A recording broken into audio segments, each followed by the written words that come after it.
Hi, this is Julian Martin. It's Monday morning and we're in Calgary. Welcome to the Julian Martin Show. You can hear that. Thank you. How's the drive? How's the rush hour drive? Thank you. Oh, sure. You got mine? Go ahead. Hello. Perfect. Thank you. What you want? See, my Yeah, I've got some. system rating all the letters was 0 to 4 asterisks.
everyone, and Chair. welcome to our very first 2026 public hearing of the Alberta Electoral Boundaries Commission public hearings. I realize that the room is not near capacity at this point, but I still think I'm going to proceed with my formal introduction and presentation. As you can see, there's 5 of us as commissioners, and our nameplates are in front of us. If you wish to learn more about our background, our biographies are on the Electoral Boundary Commission website. Our task, when it was given to us back in late March, early April of 2025, was to redraw boundaries in Alberta because of 2 changes: the high increase in population in the province and the expansion of the Legislative Assembly from 87 members to 89. And as everyone is aware, voters in their electoral district elect their MLAs to the legislature. In terms of population, you can see the increase of Alberta's population has been quite significant since the last Electoral Boundaries Commission report that was issued in 2017. As best estimates, we have somewhat over 800,000 more people live in Alberta, or moved to Alberta, expanded Alberta over the last 9 years. What that means is, if you take the total population of Alberta, which we estimated at the beginning of our electoral boundaries, was 4.8 million people, and if you compute that over 89 ridings, it's an average population base of 54,929. And of course, population is not the key or only factor in dealing with electoral boundaries. Our task as a commission is to recommend boundaries that provide the magical term of effective representation for Albertans. In terms of the history of what we as a commission have done since our appointment a formal appointment in early April of last year, we have worked hard to come to an agreed upon data source for our population. And you can read more about that in our actual interim report. But we're satisfied that that is the best assessment of Alberta's population for the work of the Commission, and that we arrived at that figure I just showed earlier of 4.8 million. We reviewed hundreds of written submissions leading up to our initial report in October of last year, and we sat around the province and had public hearings all across the north, central, Alberta, Edmonton, Calgary, and the south. It was a very busy month of May and June for us, and we saw a lot of Alberta in conducting those public hearings. Throughout all that time, we worked closely with Elections Alberta and their map and cartography people in terms of where the best place for the boundaries should be, given the new population that we have to deal with. All those things led up to our interim report, which was released to the Speaker of the Legislature in late October of this last year. This report, every one of us have it. For those of you who are presenting, you don't have to worry. You will not be grilled on whether you read every last word of this report. But we are looking forward to feedback on that report in terms of changes, friendly amendments, things that we can do better in terms of the final report, which is due in March of this year. Our ultimate goal is, we went through all the legislative characteristics in arriving at this report, and our ultimate goal was to provide effective representation with understandable and clear boundaries. That has proven to be somewhat of a challenge, and any aspect of the challenge that we face, we're looking forward to help and encouragement and possible changes through this process of suggestions for our final report. We will be meeting and having public hearings from today onwards, 2.5 days here in Calgary, the rest of the week in Edmonton, and then virtual or online submissions throughout next week out of Edmonton.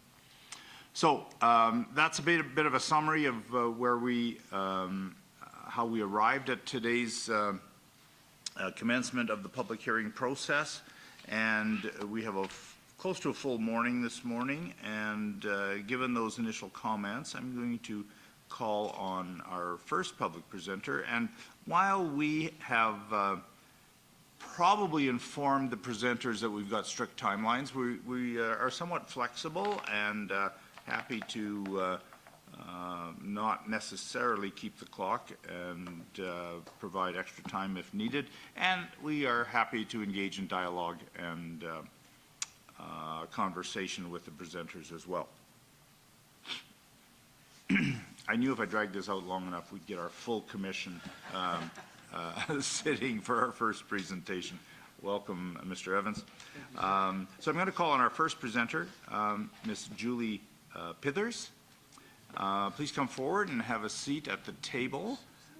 Take a moment and get your presentation ready, and tell us your full name and where you're from and what particular riding or electoral district you wish to comment on. And, All right. and advise us as well if you've presented before on our first go-round, because my memory's not that good, but if you did, we're interested in that as well. All right. Julie Pithers. My name's Julie Pithers, and I did present here before when it was just more of a broad discussion about the approach to the boundaries for Albertans as an Albertan. And I'll just start off by saying I am a big supporter of every Albertan having equal weight to our votes. So riding numbers are important to me rather than, being, I'm in the country and I, we live in a time when you can talk to anybody online. So I could talk to my representative at any time, unlike in the past where it would be arduous to go and talk to your MLA.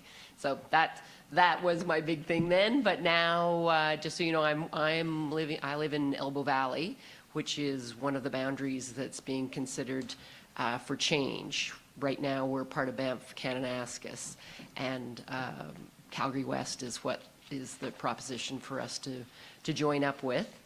And one other thing, I'd like to really thank all of you for taking this time, because it is such an important part of our democracy of having representation that represents us equally, and I appreciate it. Thank you very much.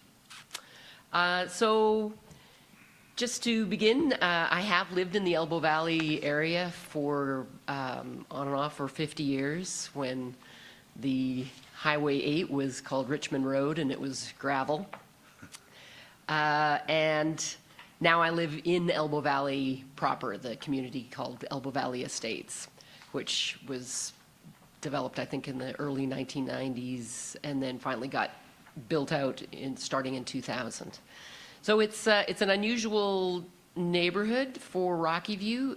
The whole thing is about 1,000 acres, and of that 1,000 acres, 700 of it is green space, which is lovely, but, and I'll get to that later on in my piece, but for the most part, we're a community of young families, and I'm an exception to that rule. That's why I have time today to come here on the northeast side of the city. But these families, the parents typically work in the city. Their children are students. If they're older, they're definitely in the city. And even some of the younger ones are bused to city schools. We all use Calgary's infrastructure, like roads, schools, sports facilities, medical facilities. But one somewhat interesting thing is that our sewer system is a luxury that goes to the city, which is rare for a rural community. So we are hooked up to the city's Bonnybrook system. We pay Rocky View directly, and then they pay the city, but that's one of the main infrastructure things. So, therefore, our daily household concerns are aligned with the city more so than Canmore, Banff, and even especially Jasper. And it's become even more of a visual attachment since the Southwest Ring Road has been finished off a few years ago. So it's, and on top of that, there is a little chunk of Calgary that darts into our community. It's a park called Clearwater Park. So it crosses the typical Calgary boundary right into Rocky View, where we're officially a part of. And because of all of this, some residents in Elbow Valley feel so connected to Calgary that when they have an issue, they incorrectly phone a counselor in Calgary to complain about it, forgetting that they're part of Rocky View. So, but probably the biggest reason for me coming here today goes back to the layout of our neighborhood, which is very much forested. It's green space, it's beautiful, and it's a fire hazard, particularly for the people who live downwind of us, which is Calgary West. And on my way here, coincidentally today, I heard the story that there's been Alberta Safety has taken up a very big problem in our community, is that we have a private company that provides us all with water. And that water is expensive, but that's another issue. But we have fire hydrants, and they have so far said they don't need to supply the water pressure required for those essentially decorative fire hydrants. And Rocky View has gone to battle with them saying, well, you really should. And they've said, well, you've never made us do it before, so therefore we don't have to do it. So now it's gone to the next step. Our neighborhood is exactly that. We do not have fire suppression coming out of those hydrants. So if push comes to shove and the droughts that keep being predicted happen, we're going to be a problem for Elbow Valley. And even if a drought doesn't come or isn't as bad, that private water company pulls water directly off of the Elbow River before it reaches the city of Calgary, before millions of people get their water out of the reservoir. So Calgary West has a direct interest in sharing the same MLA with us for this particular reason. We're in Rocky View, different municipality. I'm sure the city doesn't really want to annex us, and I know that Rocky View doesn't want to give us up. So this is kind of a really nice way for those two communities that have so much in common to have at least one group that we can all go to and find a good compromise to whatever's going on. Can I just interject here, Absolutely. ma'am? Sure. I'm wanting a visual of Elbow Valley, and I've asked Great. Mr. Roth. Can you just? Sure. So we're is it north southwest of the of the River? city. Where the community actually is on both sides of that highway, but everything is south of the Elbow River, and we're just north of the Tsuut'ina Nation. So that's North, okay. That's our south border. Oh, and that's Highway 8. Okay. Yeah. Yeah. Yeah. Yeah. And then the Ring Road, of course, sort of follows the border. And you have a little golf course in there. bit. We do. Yeah, it's called Elbow Springs. It's not really part of the neighborhood, but it's there. Okay. Yeah. Okay. Sorry for that. Oh, no, that's all right. It's, I mean, it used to be a race horse track, and it used to be a trout farm. It used to be a bunch of things, but it was bought by Rob Peters back in the 1990s and finally developed. Okay. Yeah, so I mean, it's quite suburban in its nature compared to the rest of Springbank in particular. That Springbank is the smallest lot they have is 2 acres.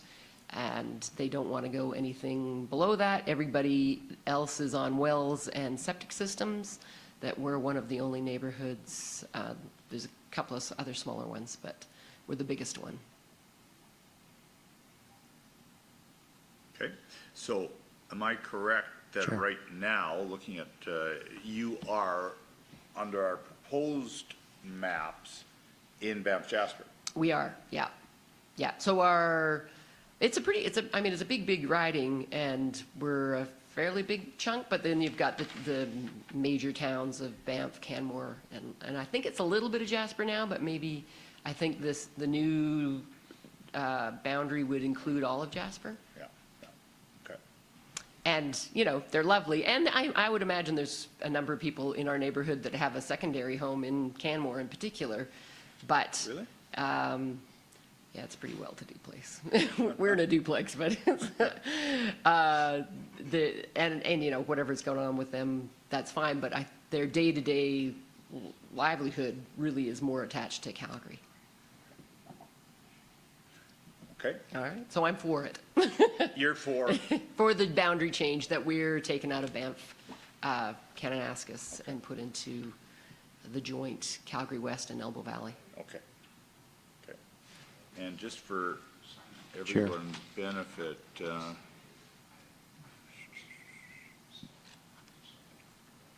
West is what? will be where we're Are you looking at proposing. 141? It's, yeah, page 141. Yeah, okay.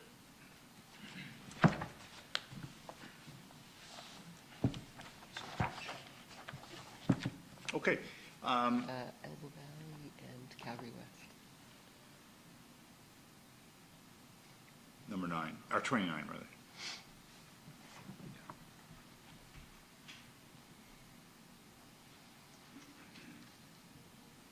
There we are. Okay, questions from the commission?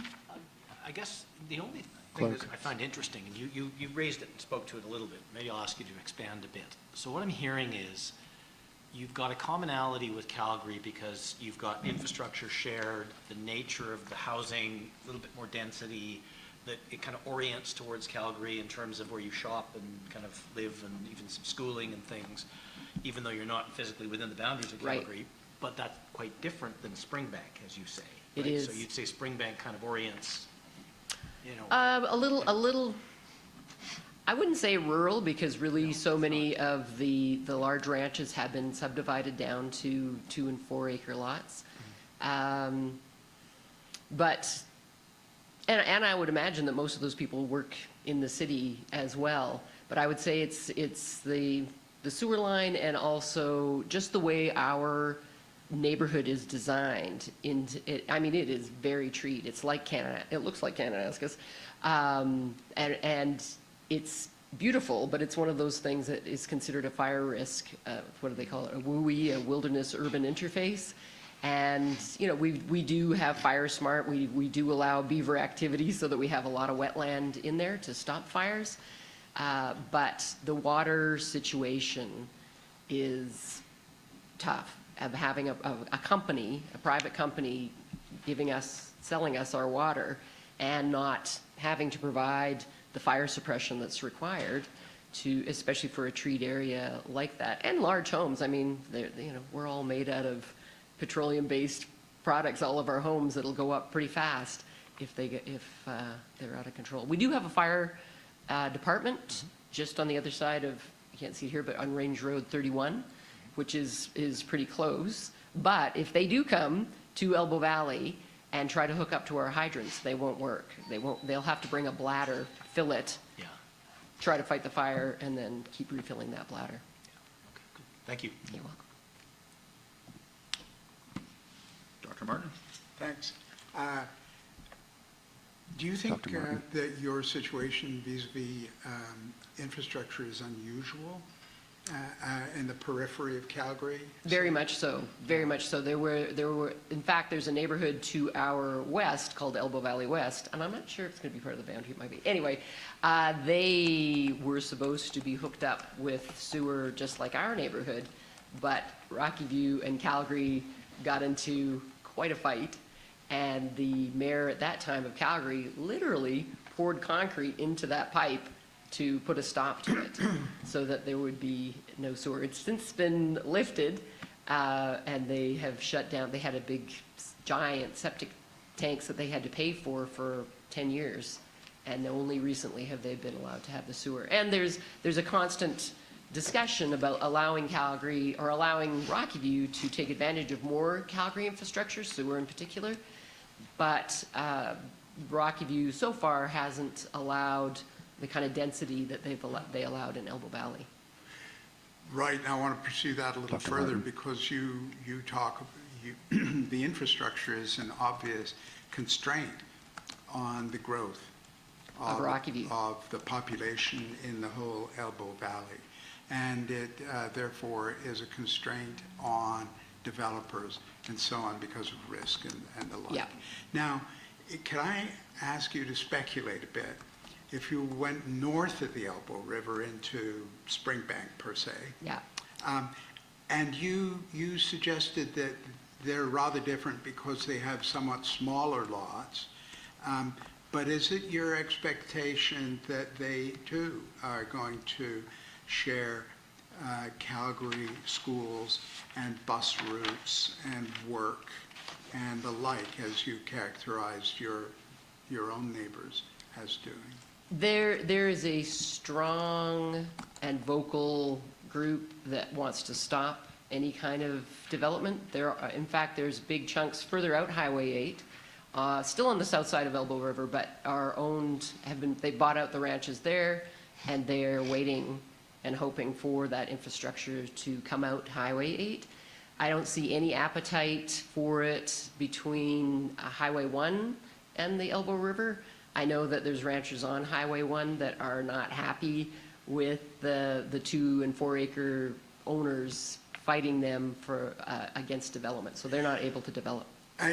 But thank you for that. But I was more interested really in the other point. Do people in this far eastern part of Springbank, if I can put it Yeah. that way, do they typically work and go to school and shop inside They do, Calgary? yeah, probably the rarest of the rare would go to Cochrane, but nearly, Yeah. I would say 90%, 95% would do all of that, except the school, like there's Springbank School, Yeah. where most people go, but there are private schools on the western border of Calgary that I know, there's a hockey school, there's a couple of high-end private schools that they go to. Right, thank you. You're welcome. Susan? I don't have any Susan questions. Sampson. It's a good presentation, thank you. And I want you to know that we had quite a few people making presentations along that same theme. Oh, okay. So thank you for coming in person and adding that detail about the utilities. I appreciate that. You're welcome. Thank you. John? Anything? I don't have any, but thank you very much for your Thank you. presentation. Well, thank you very much, and thank you for being our first presenter on our second round. Breaking the ice. And, giving us encouragement in this area, so thank you so much. All right, And, thank you. Please stay for the rest of the morning. All right, thanks very much.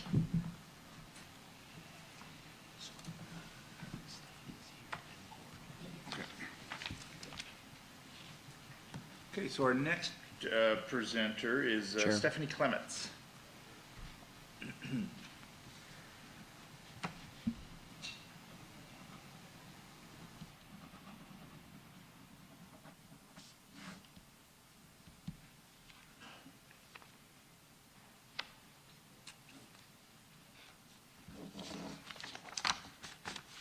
Please have a seat at the table and introduce yourself and tell us where you live and what electoral district you're Stephanie Clements. electoral district or districts you're commenting on. So my name is Stephanie Clements, and I live in Calgary Bow, but I'm also the president for Calgary Public Teachers, Local 38, and so part of my presentation is in reflection for all of Calgary, because those are the 251 schools for the teachers where my representation matters.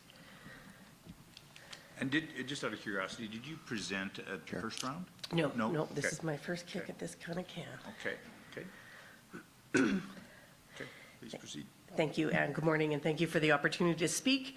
My name is Stephanie Clements, and I live in Calgary Bow. I'm participating in this process because I care deeply about fair and effective representation for Calgary and Alberta as a whole. Electoral boundaries shape how communities are heard, how accessible MLAs are to residents, and how well government can respond to rapidly changing realities on the ground. I want to begin by acknowledging the complexity of the work you do and to offer positive feedback on the interim report while also advocating for additional representation for Calgary. It reflects the scale and pace of the growth of our city. Since the last electoral boundaries review in 2017, Alberta's population has grown by approximately 1 million people, and that growth has not been evenly distributed across the province. Calgary has absorbed a significant share of that, and that increase continues to grow at a faster rate than many other regions. This is something that we see specifically within our schools.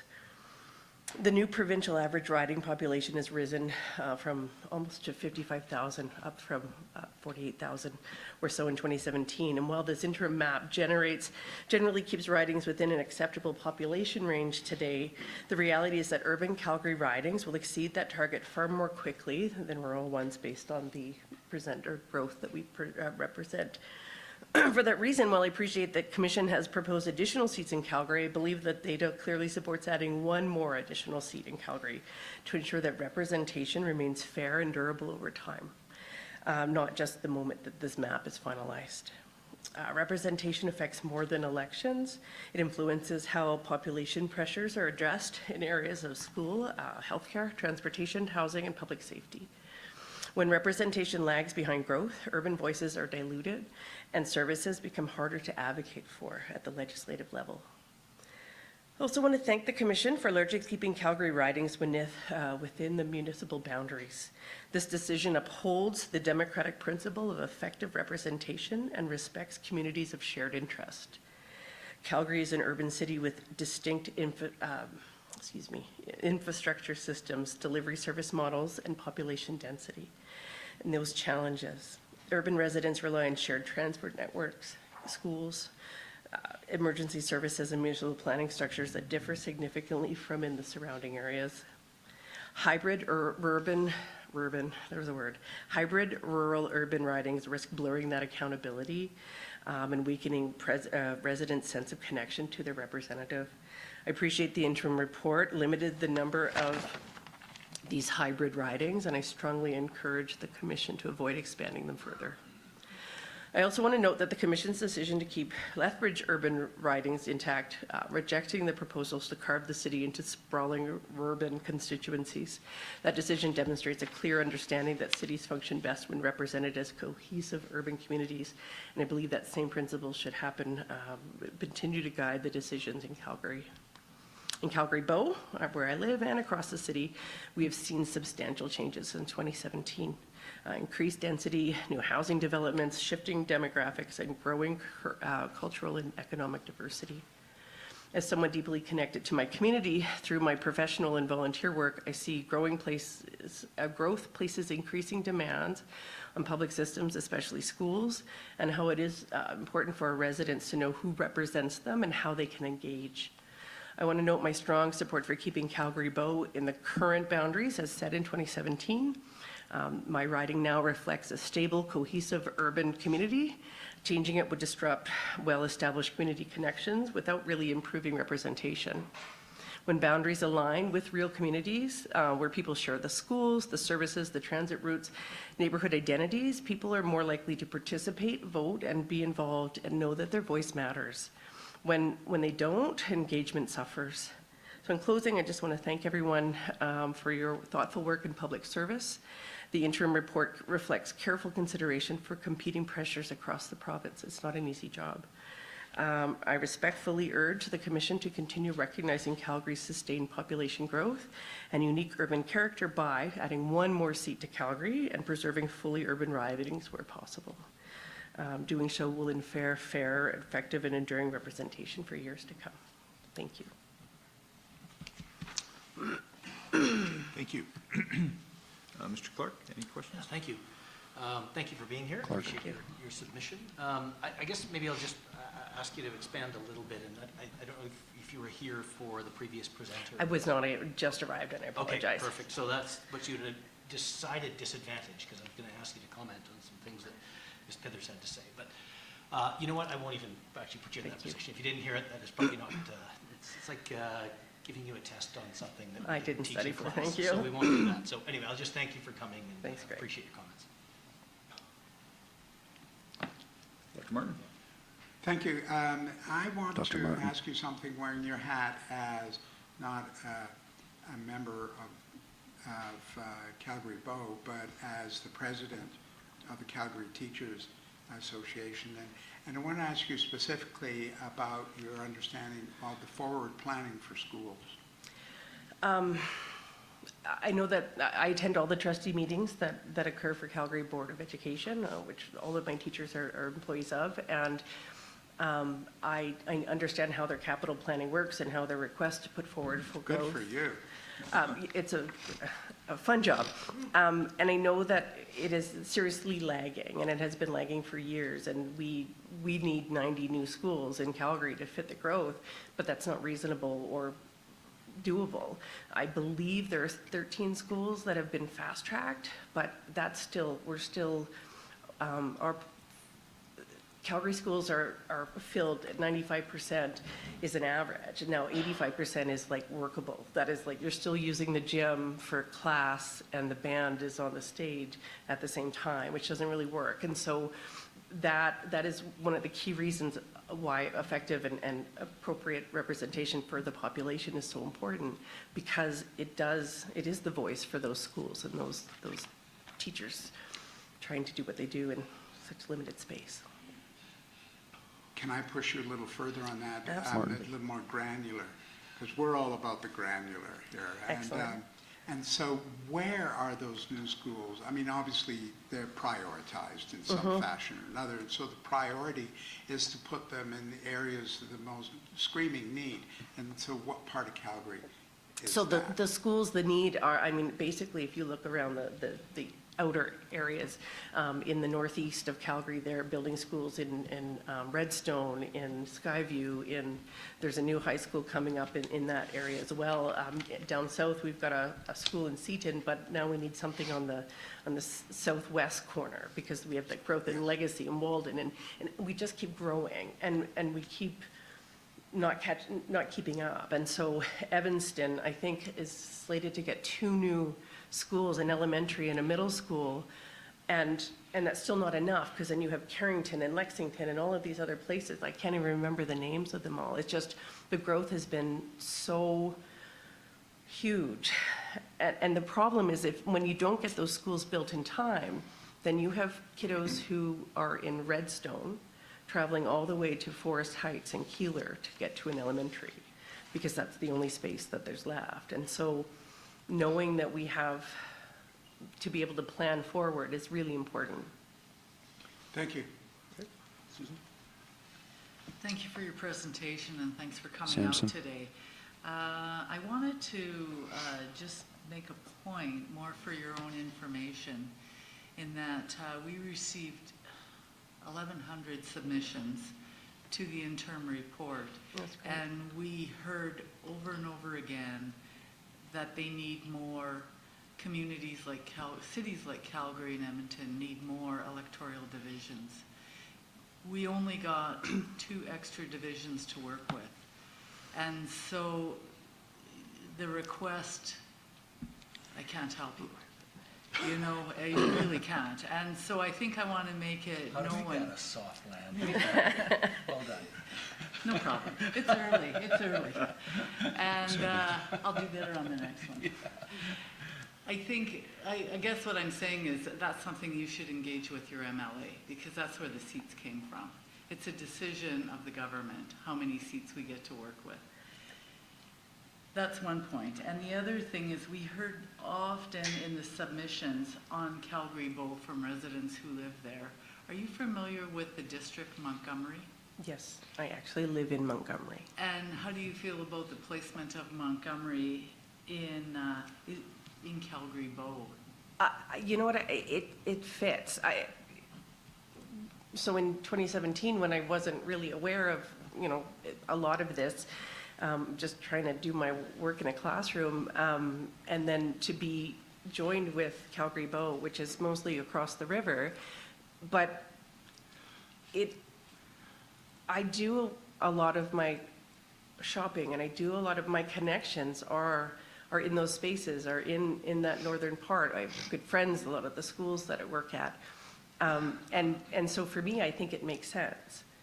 I think if we were to be smushed back with Calgary varsity in the change, which I think has been, suggested, I feel connected to the places that I'm connected now, and to go back in time, then I have to reimagine and do all of that work again to connect with other communities.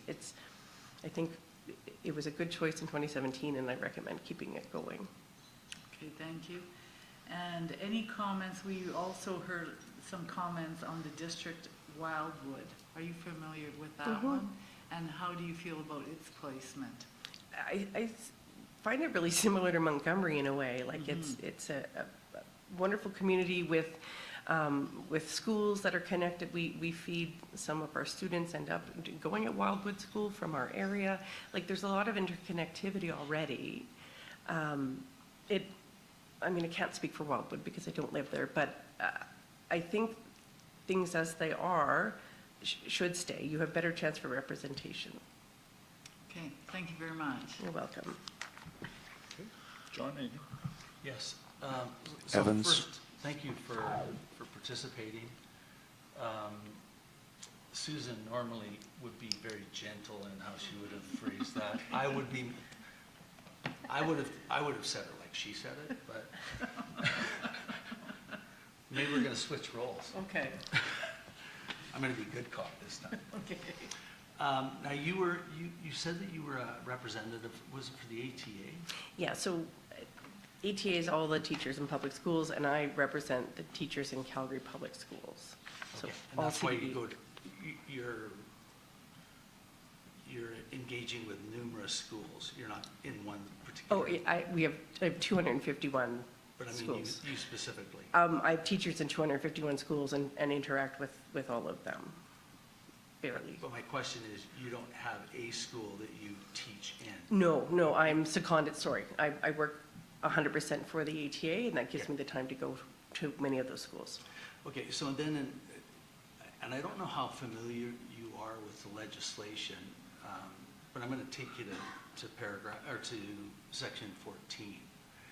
And what I want to know is, in regards to what you've told us today, I'm going to ask you about the various factors and where you would put them in terms of weight, in terms of weight, so that I can understand better your submissions today.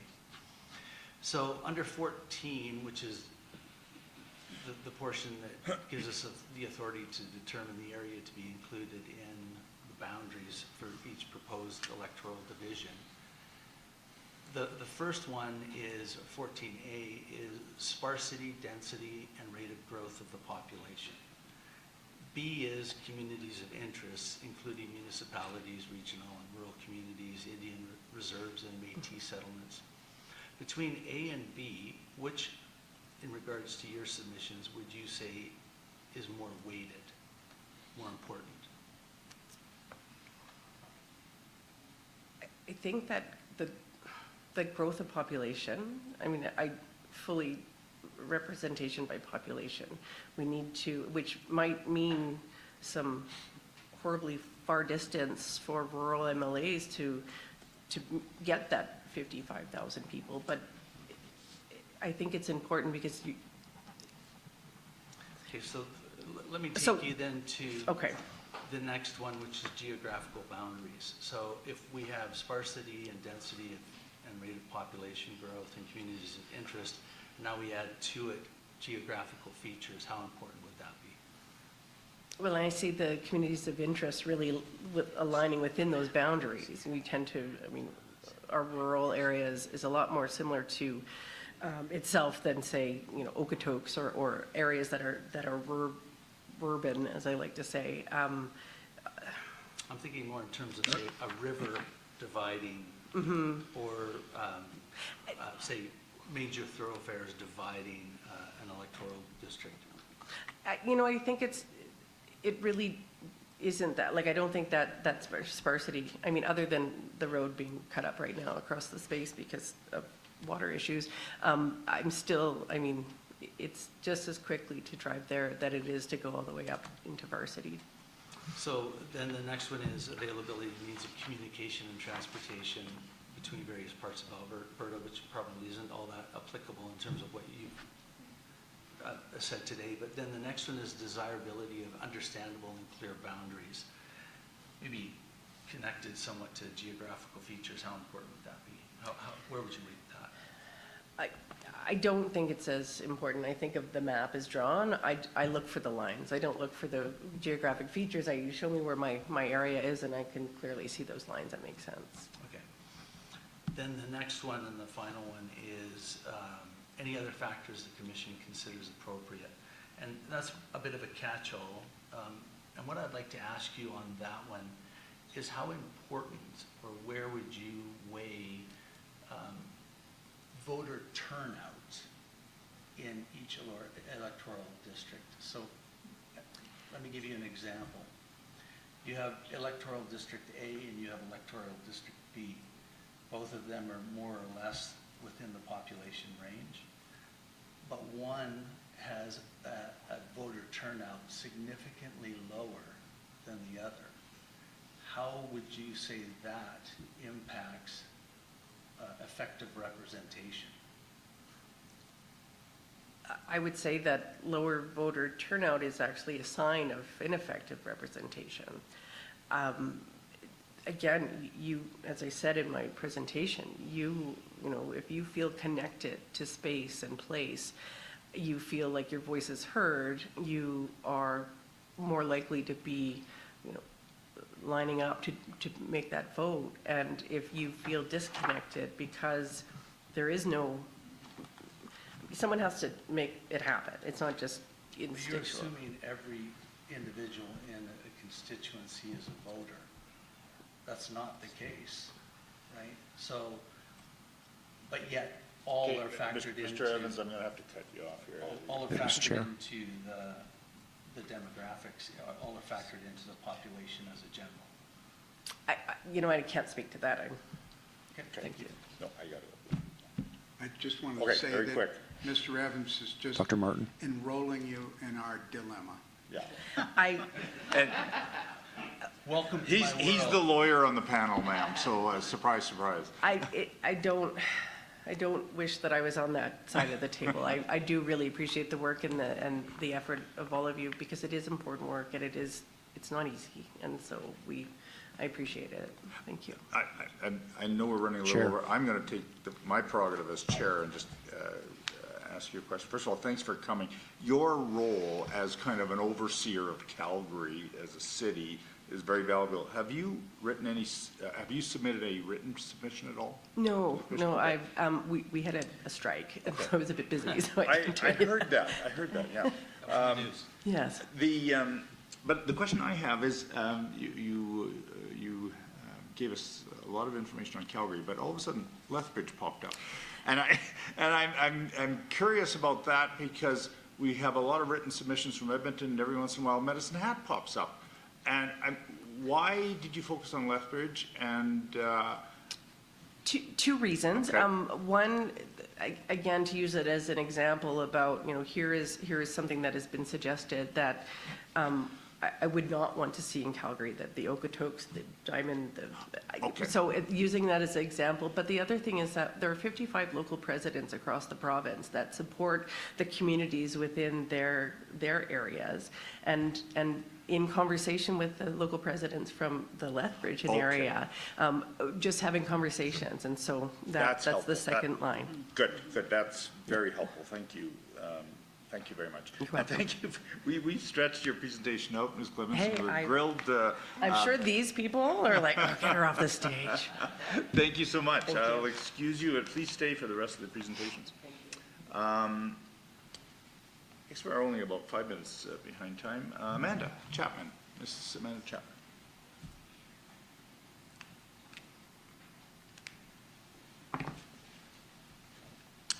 Good morning, and make yourself comfortable, and introduce yourself and where you're from and what riding you are commenting on. You bet. My name's Amanda Chapman. I am the MLA representing the riding of Calgary-Bennington, and I also live in the riding of Calgary-Bennington. Okay.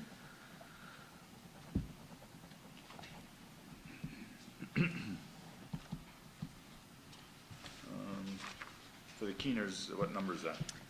2. 2? So you beat Calgary Acadia here today in terms of presentations. Oh, which is- really? Which is number 1. Okay, okay. Good? Please proceed. Thank you. I'm just gonna watch my clock, even though I don't think I have 6 minutes of content. Now that I'm a politician, apparently I can just talk endlessly. Don't worry, you're looking at 5 clock watchers. So first, I'd just like to start by thanking you folks for all the really great work that you've done. Even just listening to you ask questions of Ms. Clements right now, like, it's clear that what you're doing is very complex work. And I know that when you have a province as big as Alberta, where you've got growth that's really centered, like a population that is growing in your cities, and your rural areas with declining population, as you say, you had 2 new seats to work with. So the balance that you had to find here, I suspect, was probably very difficult. I also would not like to be sitting on the other side of this table. So thank you for your work very much. I appreciate it. When it comes to the riding of Calgary-Beddington, it's largely the same. I feel a lot of gratitude that Nose Hill Park got to stay in Calgary-Beddington. It is one of my favorite places in the city. I can walk to it right out my back alley.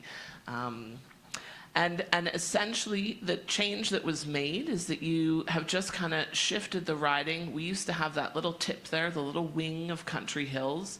Now, I did say I used to think the riding looked like a penguin, and Country Hills was his little flipper, sort of coming up at the back. So you cut off the flipper, and you've extended out to the west. And maybe you can remind me, because I left my boundary stuff in Edmonton, it increased the number of residents in the riding by 5,000 or so? 56024 now, Clark. and Beddington, sorry, let me just do a sort here.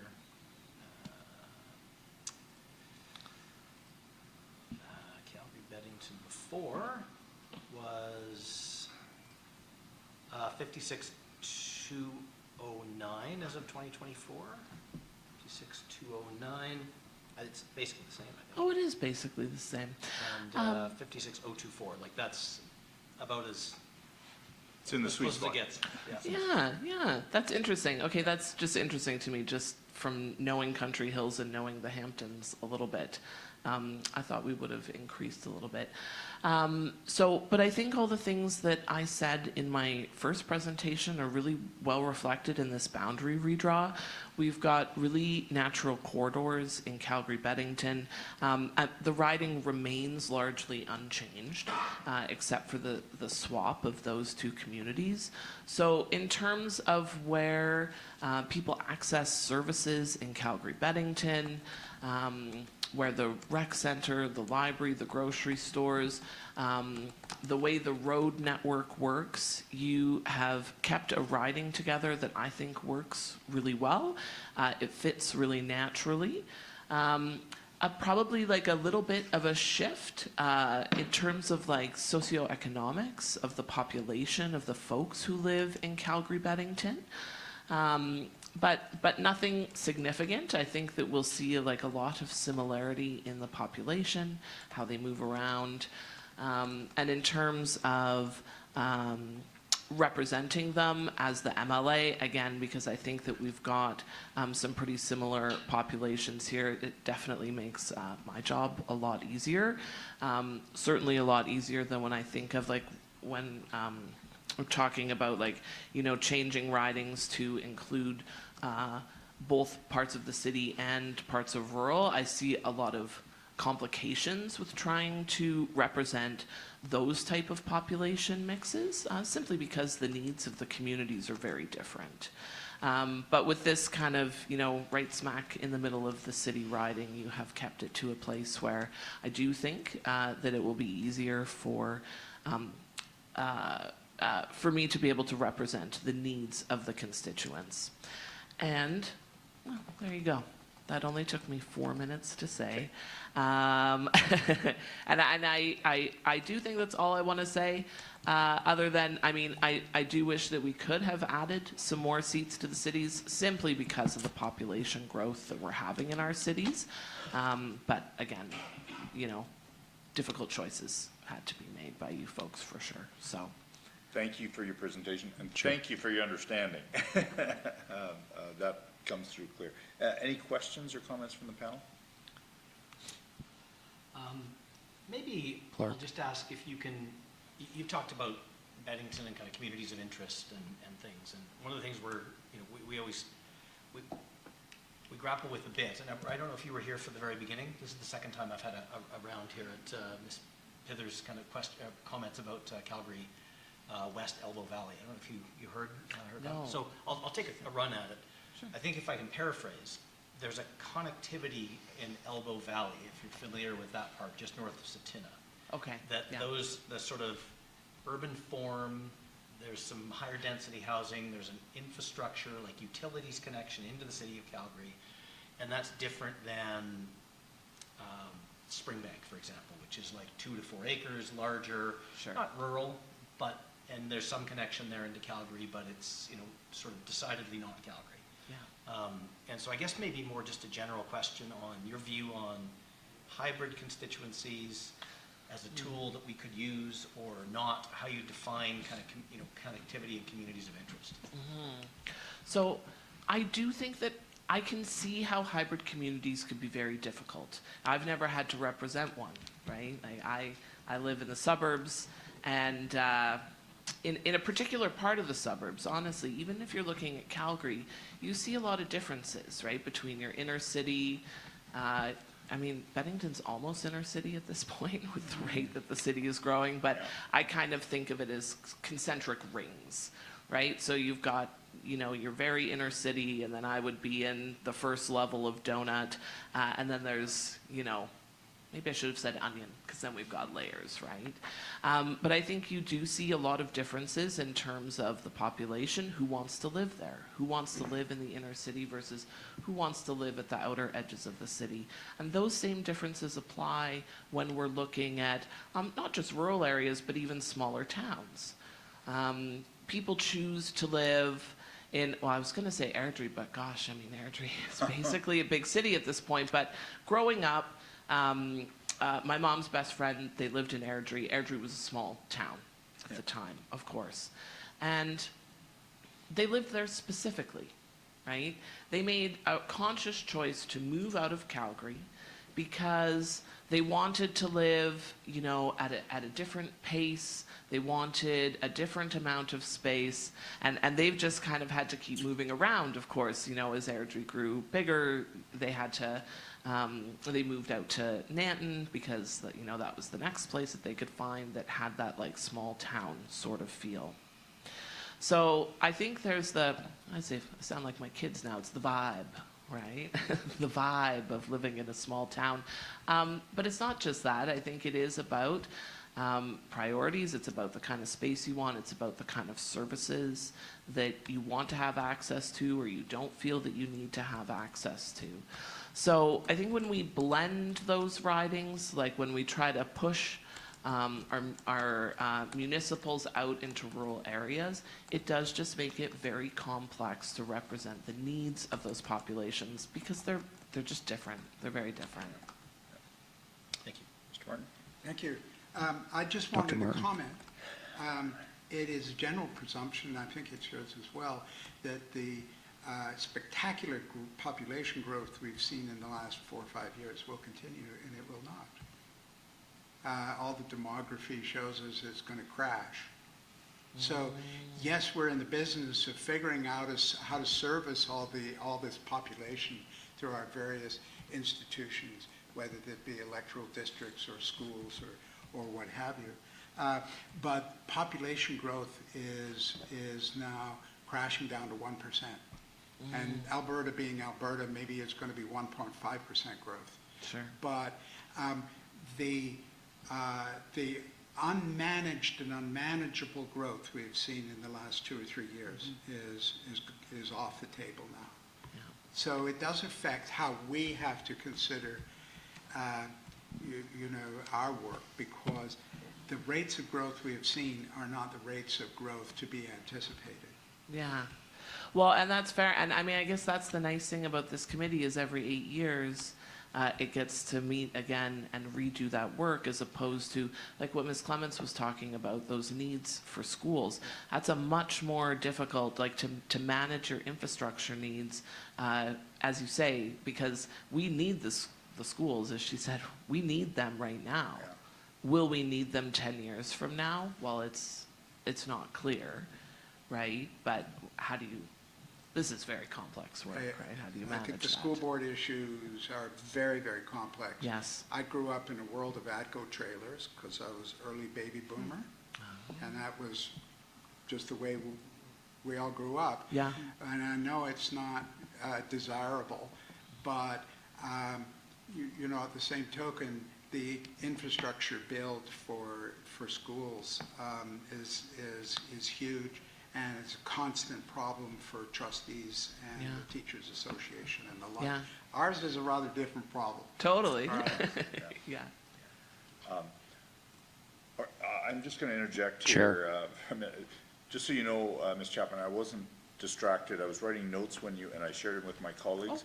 I think we're going to cancel the morning break this morning and just keep going. Okay. Because the flow of the presentations are going very well, and we'll finish well before noon. And I know in the past we've had some informal discussion with presenters after, and this whole hybrid thing is, it's a real conundrum for us as a commission. And course. we can't really solve that, but I'm happy to have a conversation with previous presenters after we get through all the formal presentations. So just so you know, I wasn't being distracted. I want to kind of maximize our time here. So, Ms. Sampson, any questions or comments? Thank you for coming out. I appreciate your time today. I Sampson. wanted you to know that the commission identified the penguin wing as a shark fin. Oh, You gotta up your game. That's a shark fin.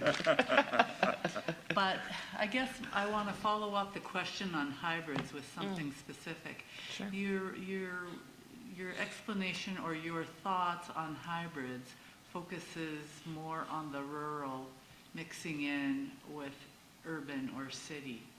What's your thought on Calgary as a city taking on another city like Airdrie? Could you see a connection there that would make sense? That's an interesting question, because you're right. Then we're looking at two municipalities. The interesting thing about Airdrie for me, because we had close friends there growing up, and I spent a lot of time in Airdrie, is, the folks I was mentioning, they fled Airdrie when it got too big. But many people didn't. It's hard to move. It actually is hard to pick up and move to a different community. It's not something that people do easily or lightly, in my experience, the majority of people.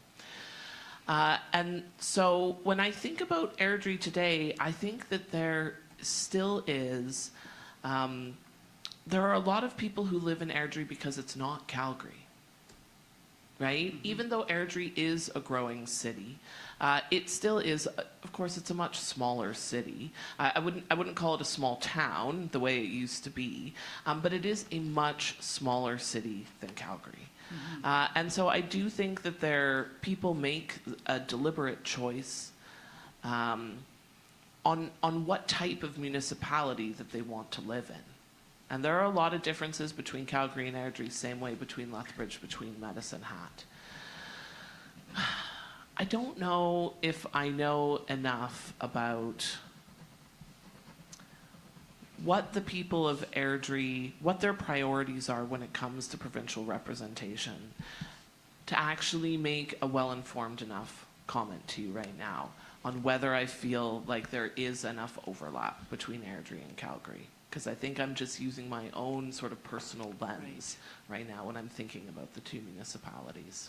Okay, thank you for your comments. I appreciate it. You bet. Mr. Evans? So, thank you Evans. for coming and presenting twice. Yes, I remembered to introduce myself this time, so, So that's a positive. yeah. You heard my questions to the other presenter, and I want to, rather than go through that whole list, and I'm happy to help you if you can't remember some of the items. Would you be able to give me your assessment of the importance of the various factors? And then finally, where you would weigh in terms of the importance voter turnout as a factor in assessing effective representation? Yeah, the voter turnout was, I don't remember all the factors, but I do recollect the question about voter turnout, which I thought was a really interesting question, because when you look at voter turnout, and again, I'm not as well informed about voter turnout rates anywhere other than where I live. Well, Calgary, in Calgary. I really know the turnout rates in Calgary, Beddington, but I have a sense of the turnout rates across Calgary. And to me, to my interpretation, there does seem to be a correlation with socioeconomic status and voter turnout, which is not surprising to me. Well, and age, age is a huge factor, of course. I was just actually speaking to some parents and students the other day, and I told a young person was, wanted to see more reflection of the needs and values of young people in political party platforms, and I said, you need to start voting. She didn't like that very much. Would you be able to share what the voter turnout numbers have been in your riding? Oh, that's a good question. I don't know it as a percentage. No, I can't do it for you off the top of my head. The total number of turnout? Because it was, so it was 40,000 voters, and then turnout was 16, somewhere between 16 and 18,000 In Beddington. in Beddington. I feel like I should know this because my recall petition is they need 10,000 votes, and that's 60% Right. of eligible voters. I can tell. So it's got to be around 40, I want to say around 40%.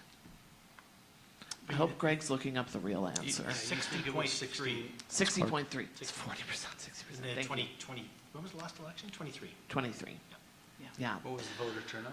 60.3. In Beddington. In Beddington. In Beddington. So, Shark fin and all. and, Okay, and all. So sorry. from talking, Sorry, I'm not a math wizard, but 16,000 out of 40,000, that doesn't seem like... 10,000. Total votes cast, 20,820. Oh, okay, I thought I heard 16,000. Okay. Yeah, sorry. Sorry, 60. 10,000 is the. 20,000, okay. Yeah, Okay.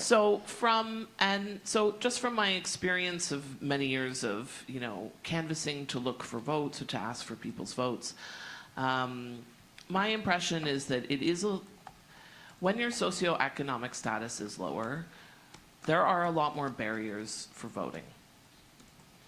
And largely it's time, right? Because if you are, a working family, both parents are working, you have 2 kids, you're maybe working multiple jobs, or you're working jobs that don't have a sort of standard 9 to 5, making it out to the voting station is actually a difficulty.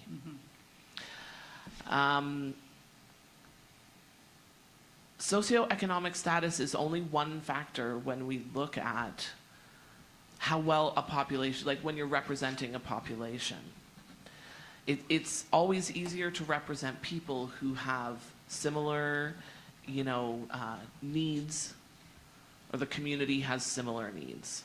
So I think if we're including sort of wild variations, like if you were to take the poorest riding and marry it in a riding with the richest riding in Calgary, I do think it would become very difficult. So that's not the only thing that affects voter turnout, I know that, but that's just the way that I thought about it when I heard you ask Ms. Clements the question. And where would you weigh it in terms of a factor? Evans. As, the factors we're looking for is those which are going to be demonstrative of effective representation. Yeah. So do you think it is a factor to be considered in determining this elusive concept of effective representation? I don't know if I feel well informed enough to answer that, because I don't think that I understand all the factors that affect voter turnout. So, I'm sorry, I've got no good answer for that question. Obviously a factor to be considered, but I don't know. I don't know how I would weight it. And I forget all the other factors, even though you just said them 10 minutes ago, so. Well, the major one is, of course, population density. Yes. Yeah. Yeah, which I do think is the most important, is like without question, right? Having your ridings be as equal as possible in population density, I do think is the most important factor. Ms. Chapman, thank you very much for coming, and it's always helpful to have members that knock on doors and talk to the constituents, so thank you so much. You bet. Please stay if you can and hear the other presenters, and as I said, we're not going to have a break, we're going to go right through. So I excuse you from the table now, and I'll call on Ms. Wagner, Cynthia Wagner.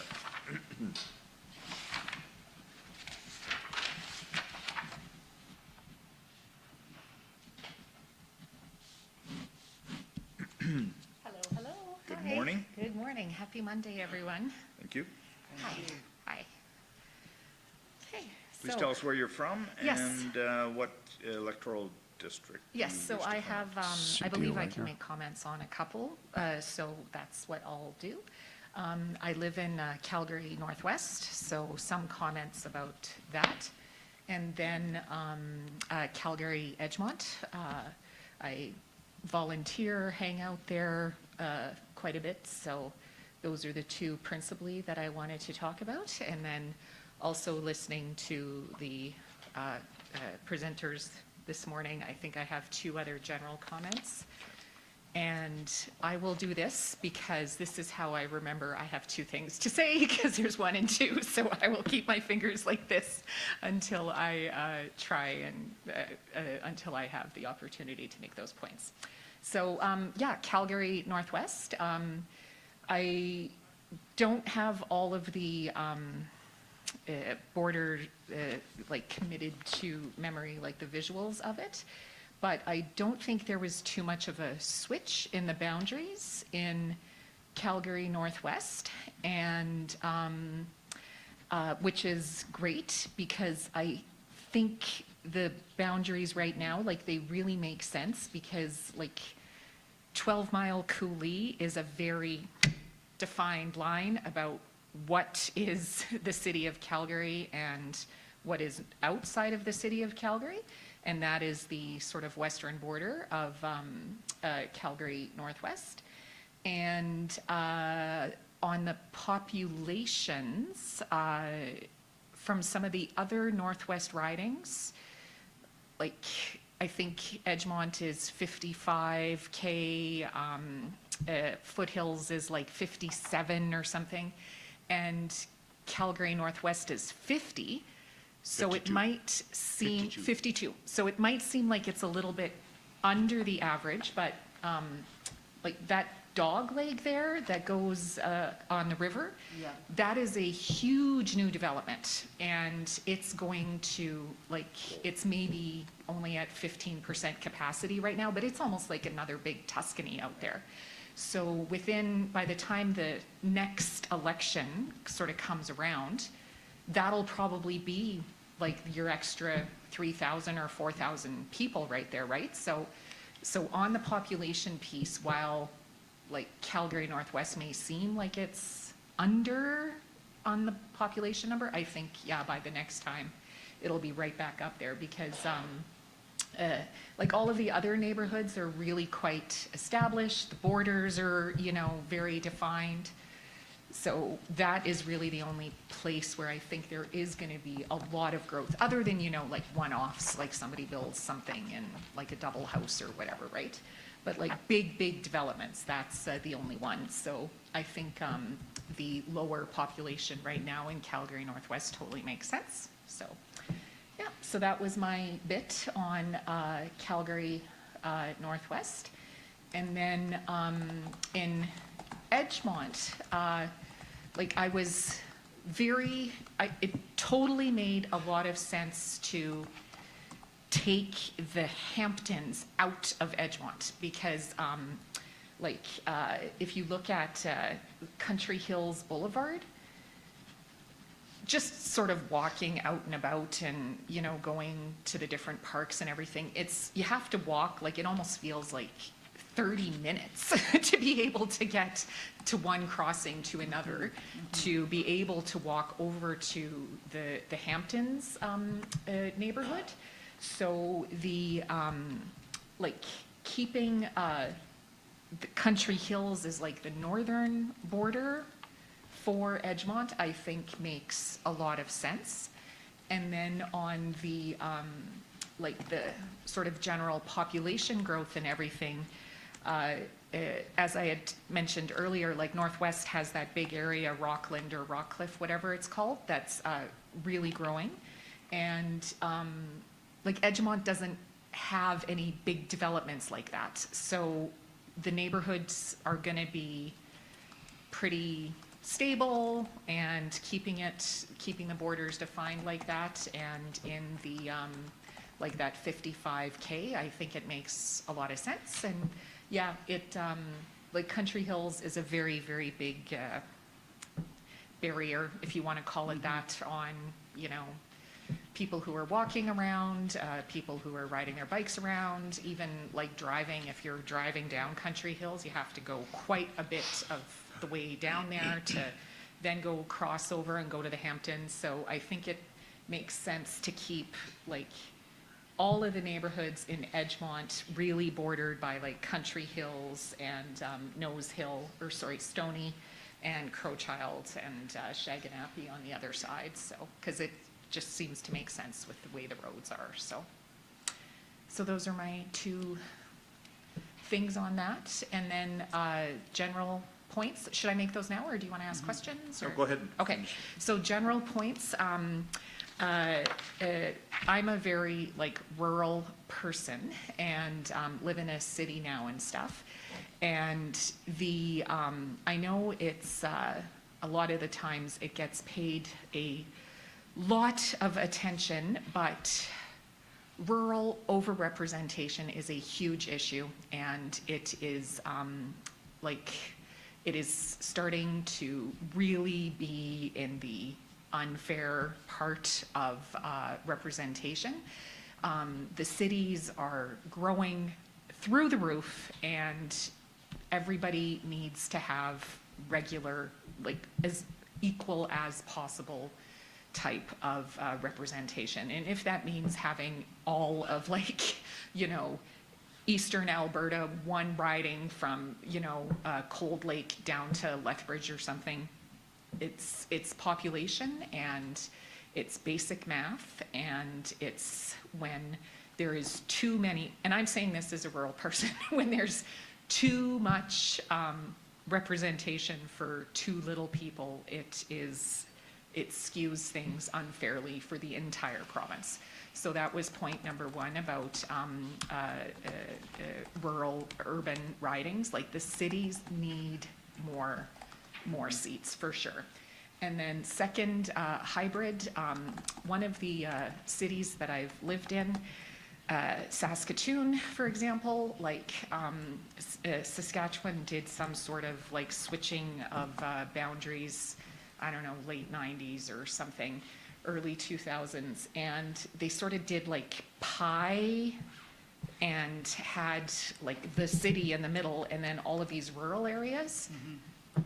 Not it doesn't represent the city well, it doesn't represent the rural well, and having these hybrid ridings I don't think is fair to anybody either, because if you're a rural person put in 75% urban stuff, your voice is lost anyway, and then you just get mad. And then the cities are the same thing. So it's just, I think it's way better to have, groupings of communities or different interests in one riding, because then you can actually represent it more. So trying to have the hybrids that take in everybody, I don't think that's a great model to sort of emulate. So yes. Chair. Well, thank you for your presentation, Yeah. and anybody that shouts out Saskatoon in my world is needs to be commended. But in your general comments, your first general comments, I'm not sure if you realize this, but you voiced a very American concept of one person, one vote, equal representation. That, and I guess it leads me to my question, and it may be a bit of an ego thing for the commission. Did you read the first 60 pages of our report? No, I just read the executive summary. Okay. I know. Okay. Yeah, executive Now, summary. we're all hurt Yes, now. yes. But we go to some lengths to explain the, why we're not American. And that is one of our concerns. That is a very American concept, one person, one vote. Canada, through our jurisprudence and through our historic practice, focuses on effective representation. It may be a shock to many Canadians that we have never had the principle of one person, one vote in any legislature or parliament. So I want to make that correction. And in the hybrids, you touch on the hybrids as your second general point. That is a struggle that we have had from day one. Yeah. And it is an optional tool given to us by history, the legislation, and the courts. But how you square that circle is difficult, and you've touched on the problem that we have. But anyway, so I just wanted to comment on that, those two general propositions. So I'll start with you, Mr. Evans, if there is any questions or further discussion with Ms. Wagner. I'm going to be beating the same Evans. drum Sure. about voter turnout and how that is a factor that could be considered. So if we take, for example, Calgary Northwest. In 2023, Calgary Northwest had a voter turnout percentage-wise of 70.15%. Pretty good. That's pretty good. The provincial average, so everywhere in the province, voter turnout would have been 59.5%, okay, on average. Would you agree with me that if we are looking at that as a factor, what we would do would be to increase the number, would be to take Calgary Northwest and to get it closer to the voter turnout percentage of the provincial average. And we would do that by increasing the number of people, so increasing the density of that riding. That makes sense to you? Well, I think if you, let's say you add 5,000 people to it, you can't really necessarily assume that they're all gonna vote and it will bring the average down. Or they can't necessarily assume that they won't vote and it'll bring the average down. So, Yeah, so I guess one of the factors here that we just use general population. yeah, When the statistics are run on voter turnout, they have calculated it based on eligible voters, which would be different than, so the population of that riding would have been something like 52,000, for example, with eligible voters of 35,000. or eligible voters or people that participatory voters, because, Eligible, and then the vote count is what gets the percentage. yeah, So yeah, ballots yeah, so that, but everybody, the 52, they're all eligible. No, that's just the population. So these numbers that if you're looking at this. Oh, so that includes all the other under 18s? Children. Every. Oh, okay, If you have okay. a pulse, you count. Okay, Yep. That's how so the numbers that we see, that you see as it relates to each electoral district yeah, in the interim, in the draft report, represents alive people. Okay. Unlike Quebec, where they represent dead people. But here, we only use those that are alive.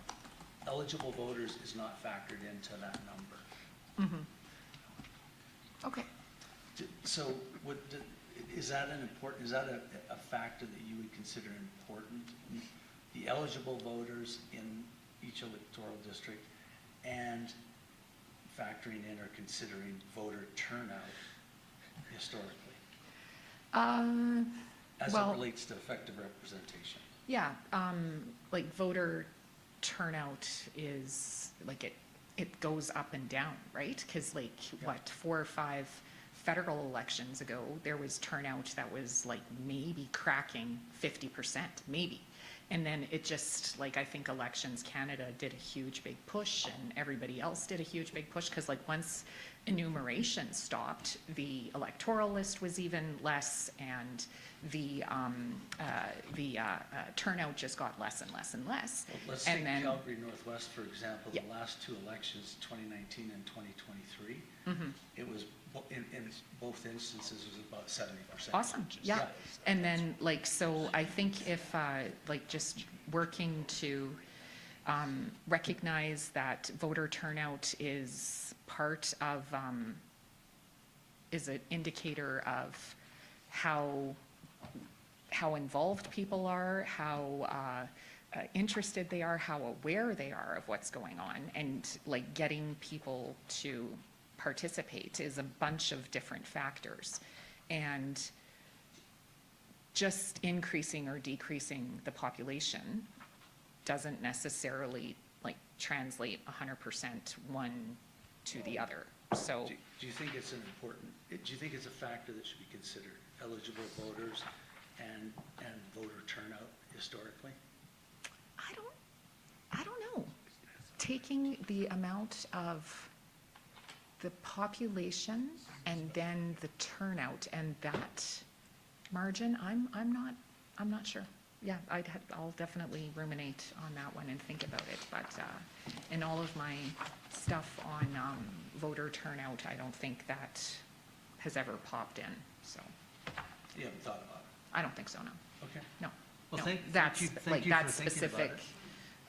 That's a specific correlation between if there is a change in population and voter turnout, if that specific factor influences it. Like if you have 100,000 people, 50 are new, and if the original 50 are going to participate at 70% and the new 50, I would just think that it would even out and sort of be around the 70 anyway. But maybe, like, I've never thought about adding a whole chunk of population and how that would encourage or discourage the other part. Okay, thank you. Okay, thank you. Susan? Thanks for coming out. I appreciate your Sampson? time today.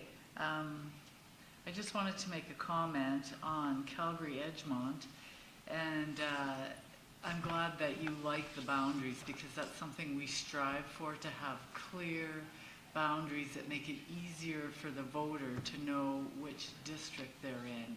Yep. And I think that Edgemont was one of those that came out really nice. So, and I'm glad you agree with us. Yep.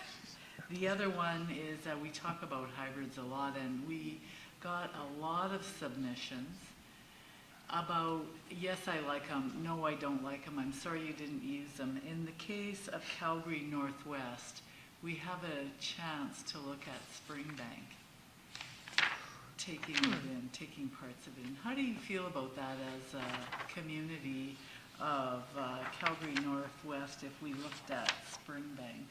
Susan, I think you mean Bears Paw. Oh, Bears Paw. Yeah. Thank you.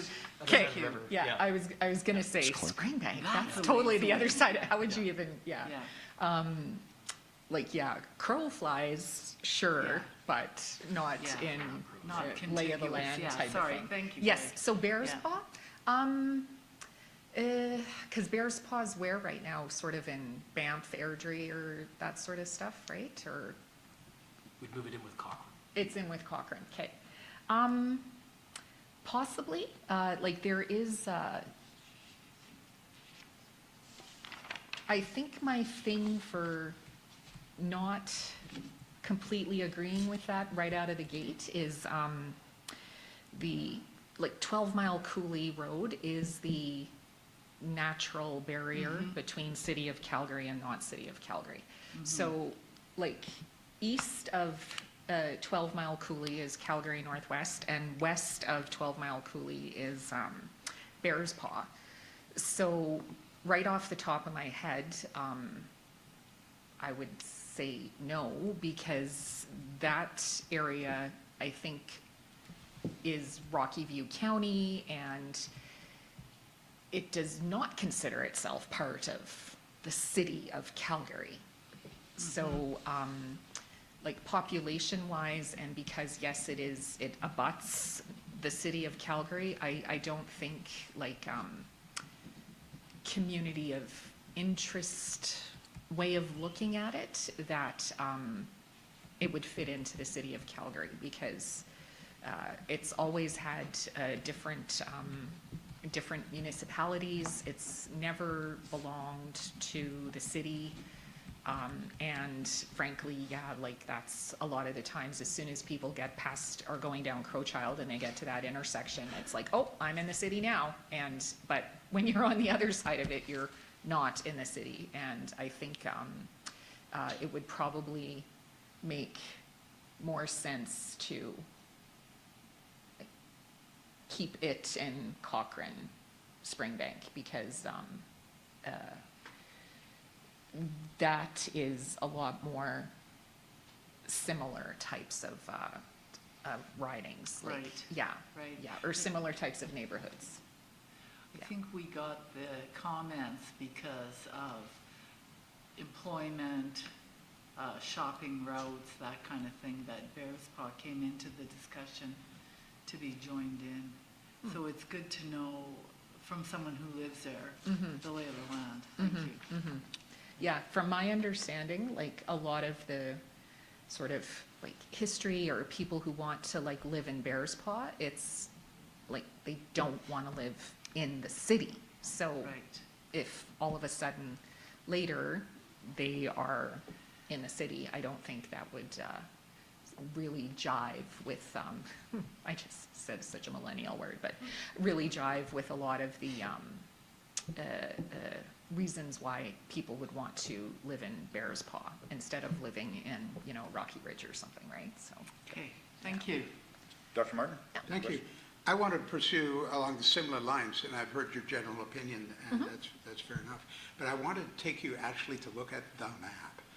And you said that the area that is nominally called Bears Paw, that long finger that goes up the river, is about to grow a lot.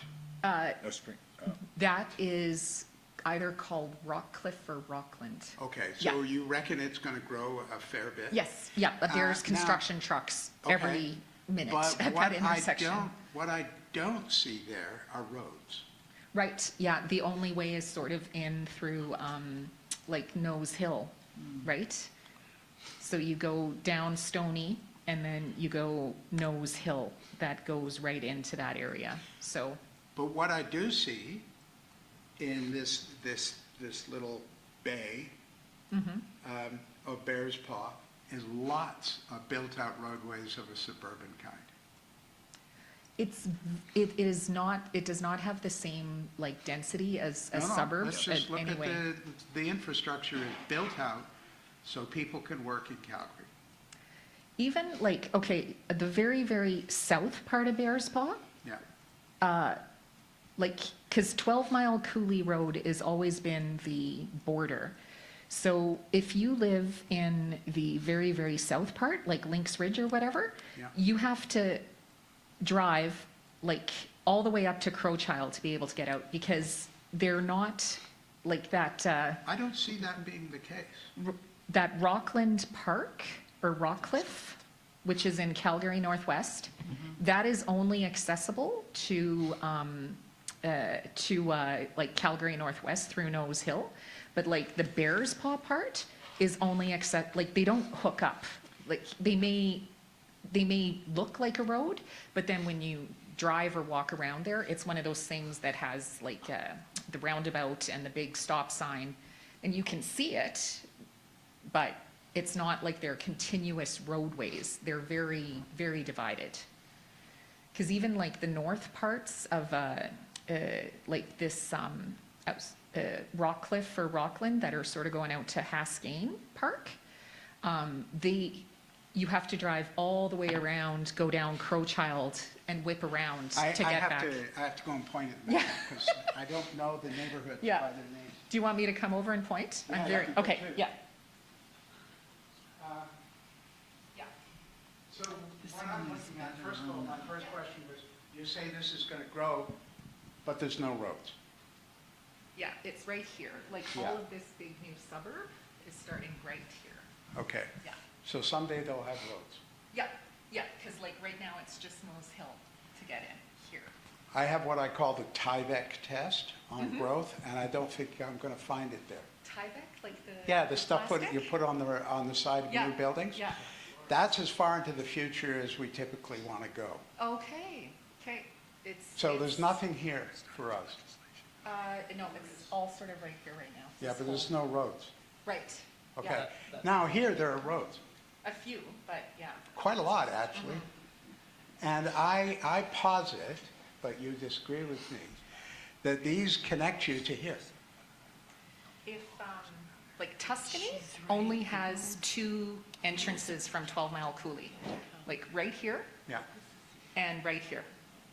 So even if it looks like you can get there from the bottom part, you can't. You have to go all the way up. But you can go to there, right?